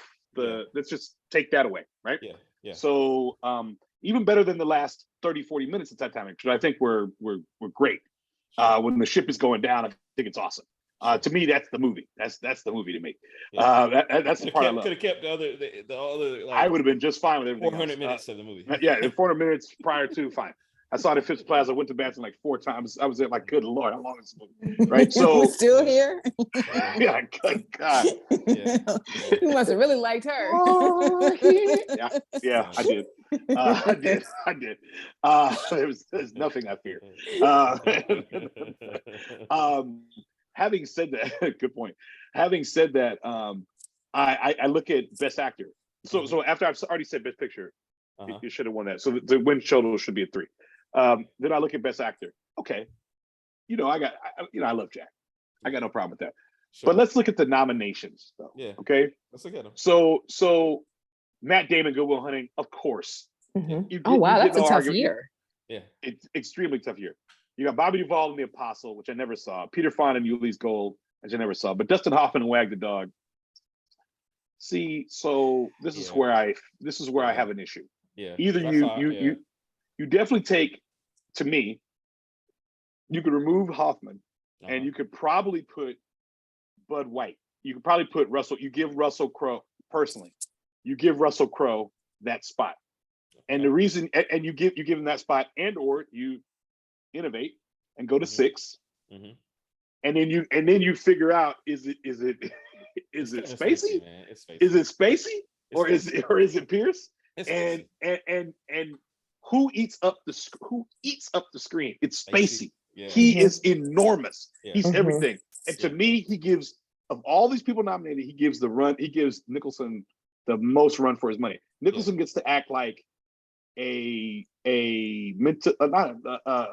psychologically challenged, racist, homophobe with the heart of gold. You know, that's essentially what he gets to act like in the movie. And I love misogynist, everything. And I love as good as it gets. I love it. I think of a man, and I take away reason and accountability. He won an Oscar for saying that. Yeah. Okay. So this is what they voted for in 1998. Right. I hear you. Right. So, but to me, it's definitely Spacey, as Jackman says, in the actor position. Then you can go to supporting actor, throw Guy Pearce in there, and we've talked about how heavy this field was. Right. We've moved people from actor and supporting role constantly. Yeah. Who wins? Robin Williams wins for Good Will Hunting. Yeah. Robert Forster, who could have won as well. My favorite, you know, Jackie Brown. We've talked many times about Anthony Hopkins, 7 minutes in Amistad, 7 whole minutes in Amistad. Yeah. But that year could have been Bert's year for Boogie Nights. Yeah. Or Kinnear. So you could probably remove Kinnear and definitely move Anthony Hopkins, and you can put Guy Pearce in there, or you can just expand it and give Guy Pearce. So if you do that, in all sincerity, if you do that, then you're up to 5, and then I feel a little better. Yeah, I feel a little better. I think everything else that it was up for, I think, well, when you remove Titanic, from an art direction perspective, it's on the water, it's a set. I think they completely disrespected, but Gattaca probably was more pretty. Kundun. Think about it. Gattaca was more pretty. Kundun was prettier. Men in Black, in all sincerity, was far more intricate than all of them, but it was so much CGI. They're probably like, okay. You know what I'm saying? As opposed to like, this wasn't, they went out and shot this LA Confidential. Like there was no, like Titanic, they're not in the water, they went out and shot this. Yeah. Right. And so I think it's so good that it just did the goodness of it made so well that it just backfired on the film. Yeah. So personally, I felt, the two Oscars, the adapted screenplay tells you everything you need to know. Because Titanic wasn't up for any writing awards. No. Okay? For obvious reasons, right? Yeah. And it wasn't up for any acting awards for obvious reasons. Yeah. So how does the picture that wins Best Picture? How if it's not written best, and it's not acted, you can't even get not one acting nomination, but it's Best Picture. Okay. Well, Celine Dion. Mm-hmm. Yeah, exactly. And I don't have a problem with My Heart Will Go On. I don't even have a problem with that. I'm good. I'm okay. I'm fine with that. That same person I went to see the movie with, she used to love to listen to Delilah, and every night. Let me tell you something. If there's any false American millionaire who has come up off of nothing, it is Delilah. Hey. I want to retire and become the modern Delilah. Hey, I hope you do. I hope it works out. Okay. I'll leave my job today. If anybody can do it, you can. Okay. Hey, look. Hey, y'all need to recognize Heather. Hey, man, if you're not following Heather on social media, like that too. From the cooking to the traveling to the insights about music, it's just all there. Like you. Well, thank you. But Delilah is like all cap. It is truly. It's a producer. Cap. It's produced. It's like. And I want to say, she listened to Delilah. We'd be in McAlpin. Delilah would come on. I'm narrowing this down now. Okay, hold on. Star 94. Tell me more. Don't worry. Delilah would be on Star 94, B98.5 later in the evening. And she listened to Delilah would be on, and inevitably every single night I would hear My Heart Will Go On. I would be like, please God, let these Oscars come on. Let these Oscars start and go. It's like when I was growing up and The Color Purple was up for all these Oscars, and they played God's Trying to Tell You Something every day as a sign off on the gospel list channel my mom used to listen to until the Oscars. And when it didn't win, they stopped playing it. Like it just went away. Delilah kind of took it out of rotation. Yeah. But anytime somebody would call in, we broke up and I used to love him and da da da da, and then she's like, I understand. Yeah. I understand. And I have a perfect song. And here's the song for you. I don't know if you remember the Oscars that year. They built a ship. Yeah. Like she's up there on a ship. You know what I mean? It was like they didn't build no damn Coliseum for Hercules. No, they did not. If they build a ship for your song, you winning. You already know. You're gonna win. Right. If they build a ship, it was a coordination, man. It was a coordination. In all sincerity, like, what's a better? Is Miss Misery by Elliott Smith? Oh my God. Absolutely, that's a better song, personally. Miss Misery by Elliott Smith, my main man from Dallas, Texas. Shit. Absolutely, it is. Or how do I live? How do I live? I'll take that. Like 20 times out of 20 over My Heart Will Go On at this point. And maybe it's because of the ubiquitousness of because it's a good song objectively, but I mean, you've heard it 1,000 times in 1 week. Yeah. In that era, it's just too much. At least 5 on Delilah. Yeah. At least Monday through Friday. My mom not Monday. Not Monday because there's no visitation on Monday, but let definitely. It's hair washing day. Man in the hall. That's what it was. Patricia Smith, who I love dearly. Shout out to Mom. She I don't know if she's still listening. Shout out to Mama Pat. Shout out to Mama Pat. She has every Celine Dion CD. And so it's not about Celine. It's not about Celine. That's fine. That's fine. But so I've heard My Heart Will Go On for an entire lifetime. I never need to hear the song again. It's not on any of my Apple playlists. It's not on any of my Spotify playlists. Like, yeah, I'm gonna find out. I'm gonna study your Spotify. You still know every note. Like, you probably haven't listened to it on purpose in 10 years, but still know every note. Yeah, exactly. There's exactly. nothing I fear. You're here. Right. Hey, and I'm a sucker for a crescendo in a song. I love, it's strong. Yeah, I've had enough. I've had enough. Yeah, I mean, Joe, to your point, man, the Oscars, we can talk to it blue in the face. They don't get it. They don't. So I gotta say one thing about Joe's picks, though. So Joe, I agree, but I think that Russell Crowe could not have been nominated for this movie. Okay. I think once he punched Lynn in the face for like the female viewers, and that even though he was which may have been why he wasn't. Yeah. The other thing is, I would love to hear from the casting directors because, and looking at these men on paper. Guy Pearce to me is objectively a better looking man than Kevin Spacey is. So it seems if you were only casting for like who seems like they want to be the Hollywood type and who would have kind of a look to carry that off, it would have seemed that Guy Pearce would be that cop, that he would have played the Kevin Spacey role. And Kevin Spacey has more of a character actor's kind of look. But despite the fact that Kevin Spacey is not like a classically good-looking marquee Hollywood star, like he just owned that role. Yeah. And is much more glamorous in that role than I think Ed Exley is in his. Yeah. Even though Ed Exley's like, if you just look at their faces alone, he's the one who has the classic Hollywood look. Yeah, he's a leading man. He has that. Yeah, I think to your point, I agree with you completely. And I think to your point, Ed's whole look plays into that do-gooder by the book guy. It just really plays into it, and it's like the old highlights thing, Goofus and Gallant, and my daughter and Sage gets highlights, and I'll tell her. Still have that? Oh gosh, yeah, do they ever?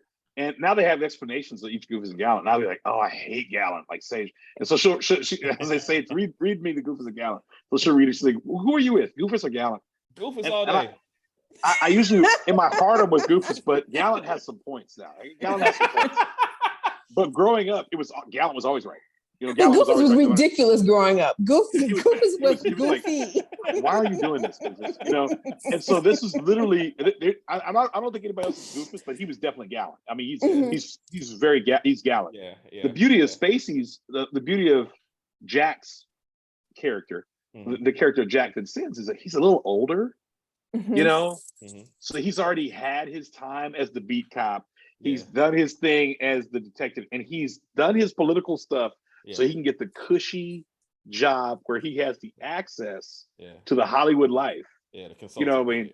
And consultant still gets the tax-free money from Hush Hush. Yeah. And everybody knows it. Yeah. Like everybody knows it, right?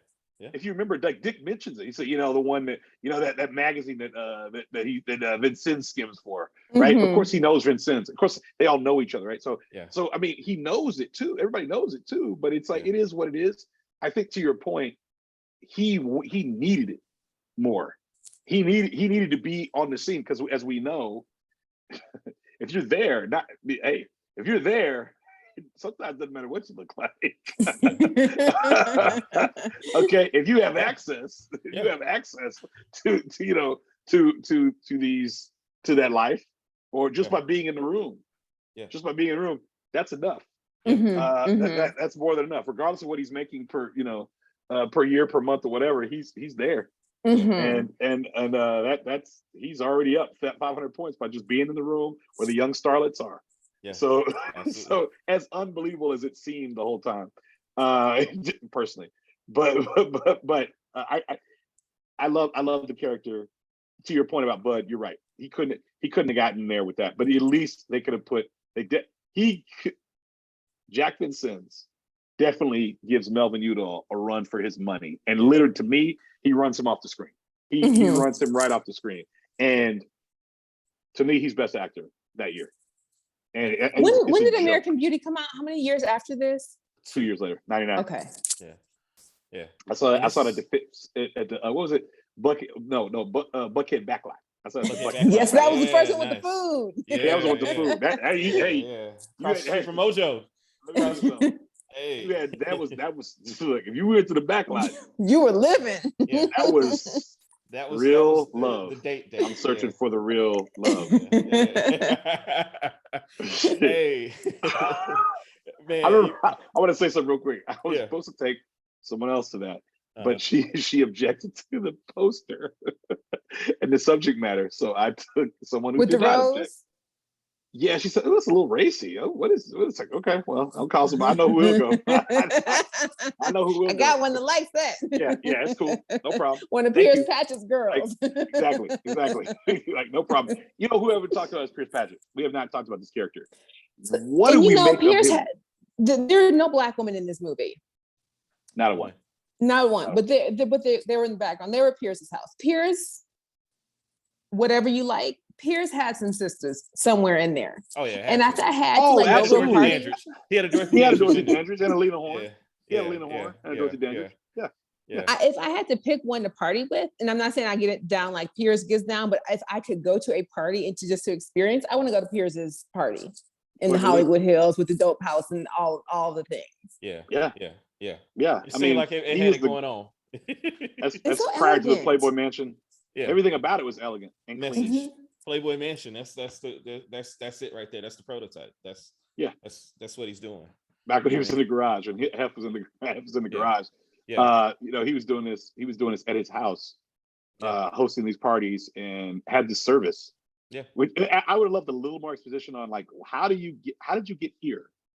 How are we doing this? Yeah. And the fact that he was in league with he was in league with all these other people, though. Yeah. He was connected to every other part of Vice in this story. Yeah. It's going through this one guy. Yeah. And so how do we get here? How is that the Pierce case? Morehouse Paget. There's Morehouse Now, Paget. I know you guys talked about the HBO series on the Lakers, the one that just came out like a month or two ago, right? Right. Yeah. So the whole concept of Winning Time was new to me. I knew about Magic, of course, and about the Lakers during the 80s, but the sideshow of all the glamour and the building of the new stadium and everything. But like Jerry Buss was a complete degenerate. Many respects. Yeah. A genius. Behaviorally, like, but he would have been one of, if we would have taken him back 30 years, like he would have been all up in the spot with Pierce. Yeah, absolutely. He'd have been there. Absolutely. Yeah, he'd have been there. Absolutely. And he would have had Pierce. He would have had Pierce courtside. And Pierce's girls, right? Pierce's the people working for Pierce would definitely been at the Forum Club. At the Forum Club, without question. Yeah, peak scumbag behavior though. There was, and for every Pierce, then there was probably 50 Pierces later. Yeah. You know, in fact, in the Winning Time, there's a character, I can't remember the guy's name who plays him, but there's a character who it basically is Pierce Paget. He meets Magic early on at the Fish and Save Pittsburgh party, and they tell him don't call that guy, and he's there. He went. You know, so Pierce is essentially a pimp. So that's not. I mean, so a purveyor. The purveyor, fine, purveyor of many things. We're talking about purveyor of Vice. You mentioned something earlier. You mentioned something earlier about how clean and classy, you know, and so in that same vein, in Los Angeles, for all the clean and classiness, you know, of course, there, like at Lynn Brackett's house, you know, it's still LA, so 5 minutes north, south, east, or west. Yeah, you're gonna go from acid to base. Yeah, or base to acid. You know, 0 to 13 on this. 0 to 13. You walk a block or two anywhere in LA, and you gonna find the other side of the game. Yeah. Badu, 25 years. Badu was. You're gonna find the other side of the game. That's another 97. That's another thing in 97, right? You're gonna find the other side of the game with that as well. So I you know, was Pierce supposed to be gay? My take on it was that he was open. Yeah. But like I think he was a man whose proclivities ran the gamut. Yeah. And I think in the movie that they kind of insinuated that, like, you know, that he was an occasional heroin user, and that he maybe like a 1950s version of Prince, the drug piece aside, like he just was he was heavily engaged in life, however it showed up. Yeah. I mean, and I didn't know if drugs were if that was like a buzzword to explain whatever his proclivities are or were or whatever. It was really interesting how they talked about him, and even the way that Strathairn, okay, I never can say his name right, David Strathairn. I can't remember. I never know how to say his name, but I love it. I'm a huge fan of his. And wait, who is this now? The guy who played Chris Patrick. Oh, okay. David Strathairn or Strathairn. I don't know how to say it. and a lot of other films. And Good Night and Good Luck. But in The Firm, the way he played it was so cool, but also knowing to play off. You mentioned weaknesses, and people were playing off weaknesses. He knew how to read. He knew how to read anybody usually he was talking to, and knew what they were interested in, and then had means with which to supply the things that they wanted. Right. So no judgment, but here you go. None. Yeah. And so and he was a pioneer with the surgery as well. And even though his name was like hella waspy, his presentation was slightly ethnic, which made me think that maybe this was put on too. Like his whole persona seemed a little bit made up. Yeah, that's a great point. That's a great point. And who's gonna check? Right? Yeah.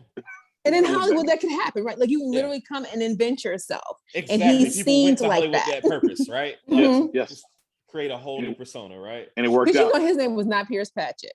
Yeah. Pierce Morehouse Patchett. He was like, what do these Brahmins name themselves? For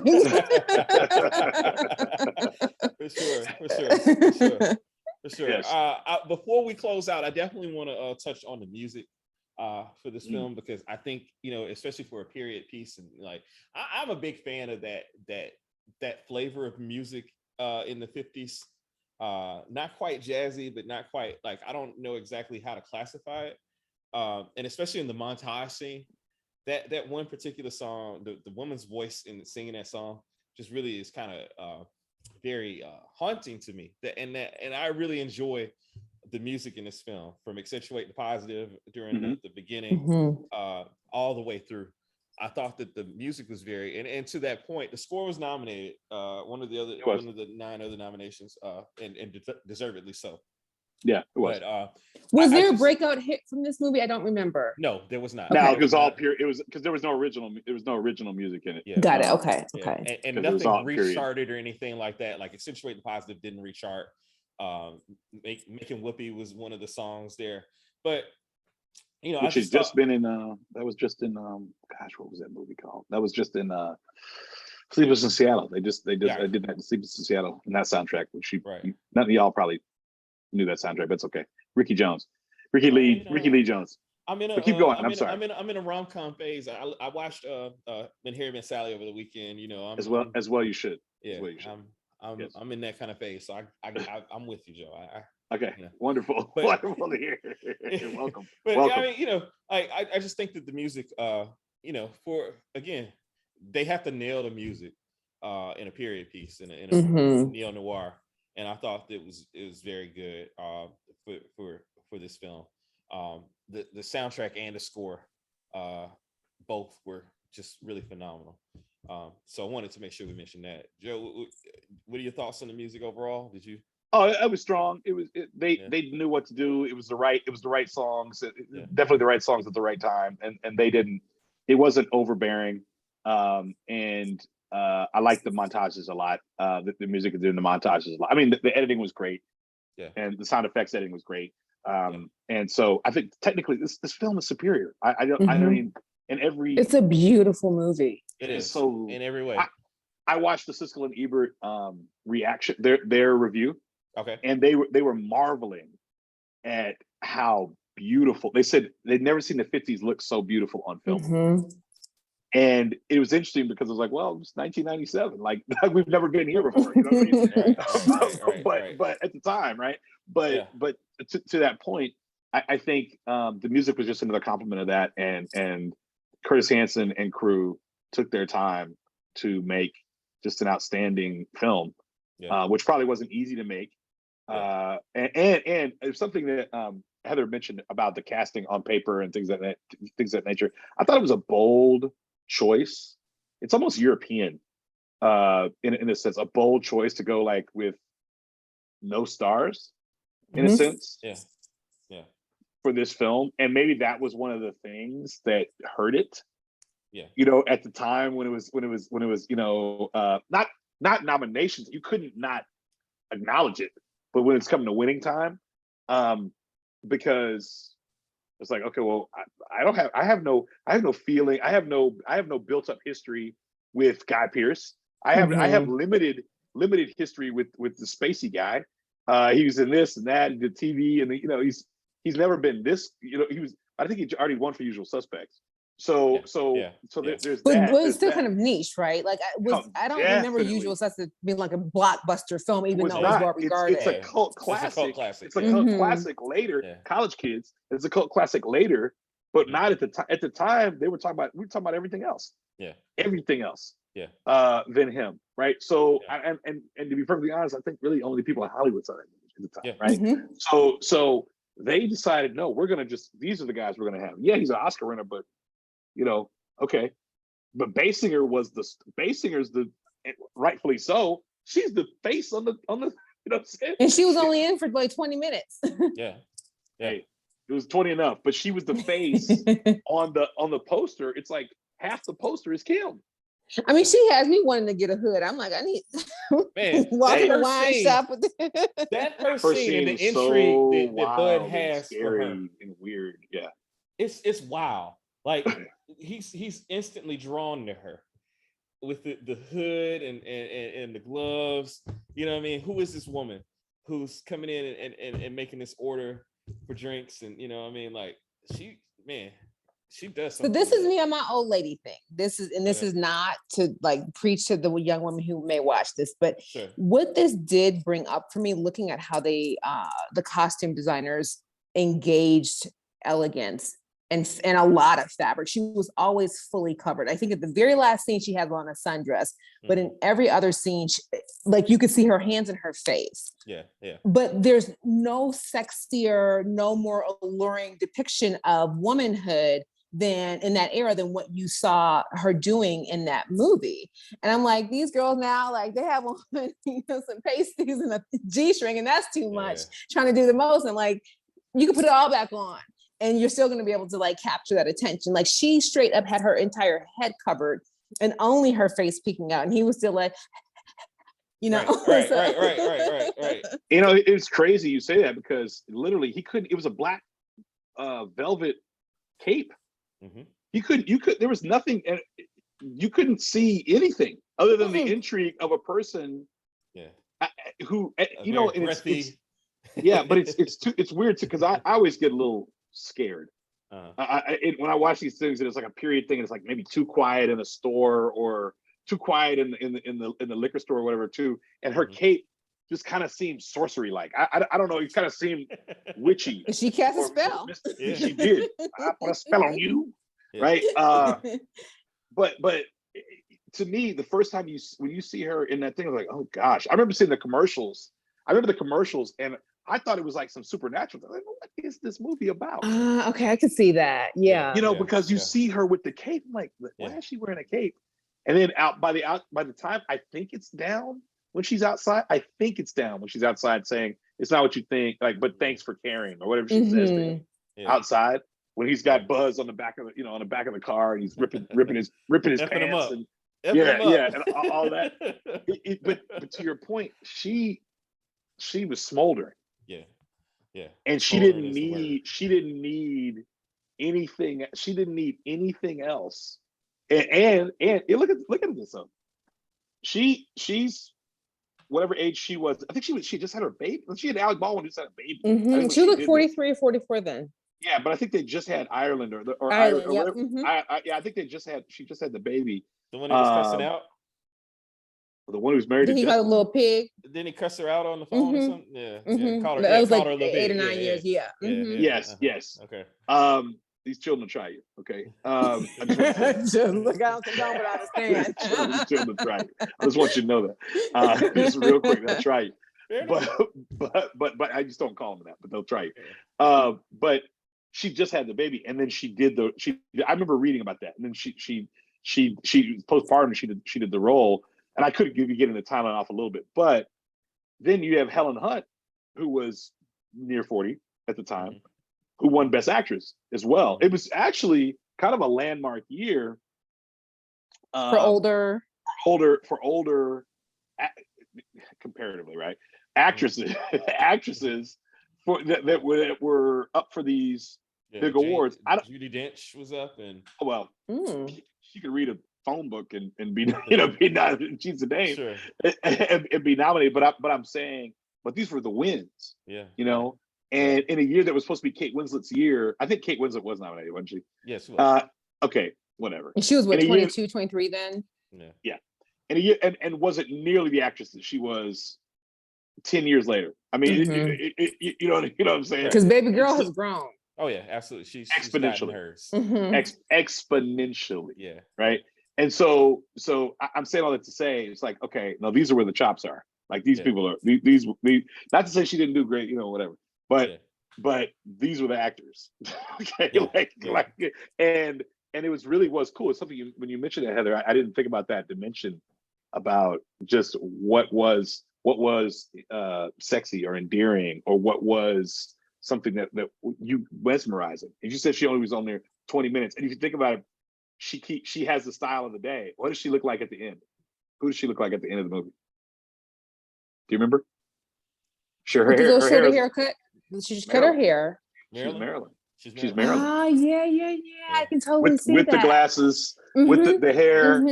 Yeah, she's Marilyn. That's a good point. That's a great point. At the end of the movie, like, okay, I'm leaving this. We're going to Busby, but I got to be me. Going back to Mormonville, but I'm still stunt. I'm a stunt. You know what I'm saying? I got to be me, and she's Marilyn by the end. So it's like it's still within her to look like whomever the starlet of the moment, is, which to me is kind of interesting. It's kind of interesting too, about that. And she pulled it off effortlessly. And beautiful. And the cool thing is they can play it at the LA City Hall, which is the exact same LA City Hall it is today. Right. And they're walking down the exact same steps. Yeah. To your earlier point about LA having places that downtown LA exact same for life. Yeah. For life. Absolutely. So anything else, Killa? No, I got one more thing. All right, please. Dudley was a sizist. And I did not see this first 15 times, but in this viewing, I was like, he hated.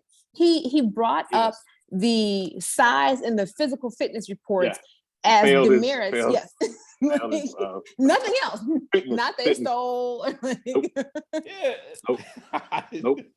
That's why he talked about Buzz. He talked about Buzz and Dick. Yeah. That's true. That's crazy. Dudley that's absolutely crazy. I didn't even notice it, but that was like his little quirk. He was pathological. Oh, he had problems. He had a lot. Had a lot of problems. That's why I shot that man at his house, in his kitchen. Yeah. And after the coffee. The coffee. Can he at least drink the coffee? Can you give him one good memory, right? And got him.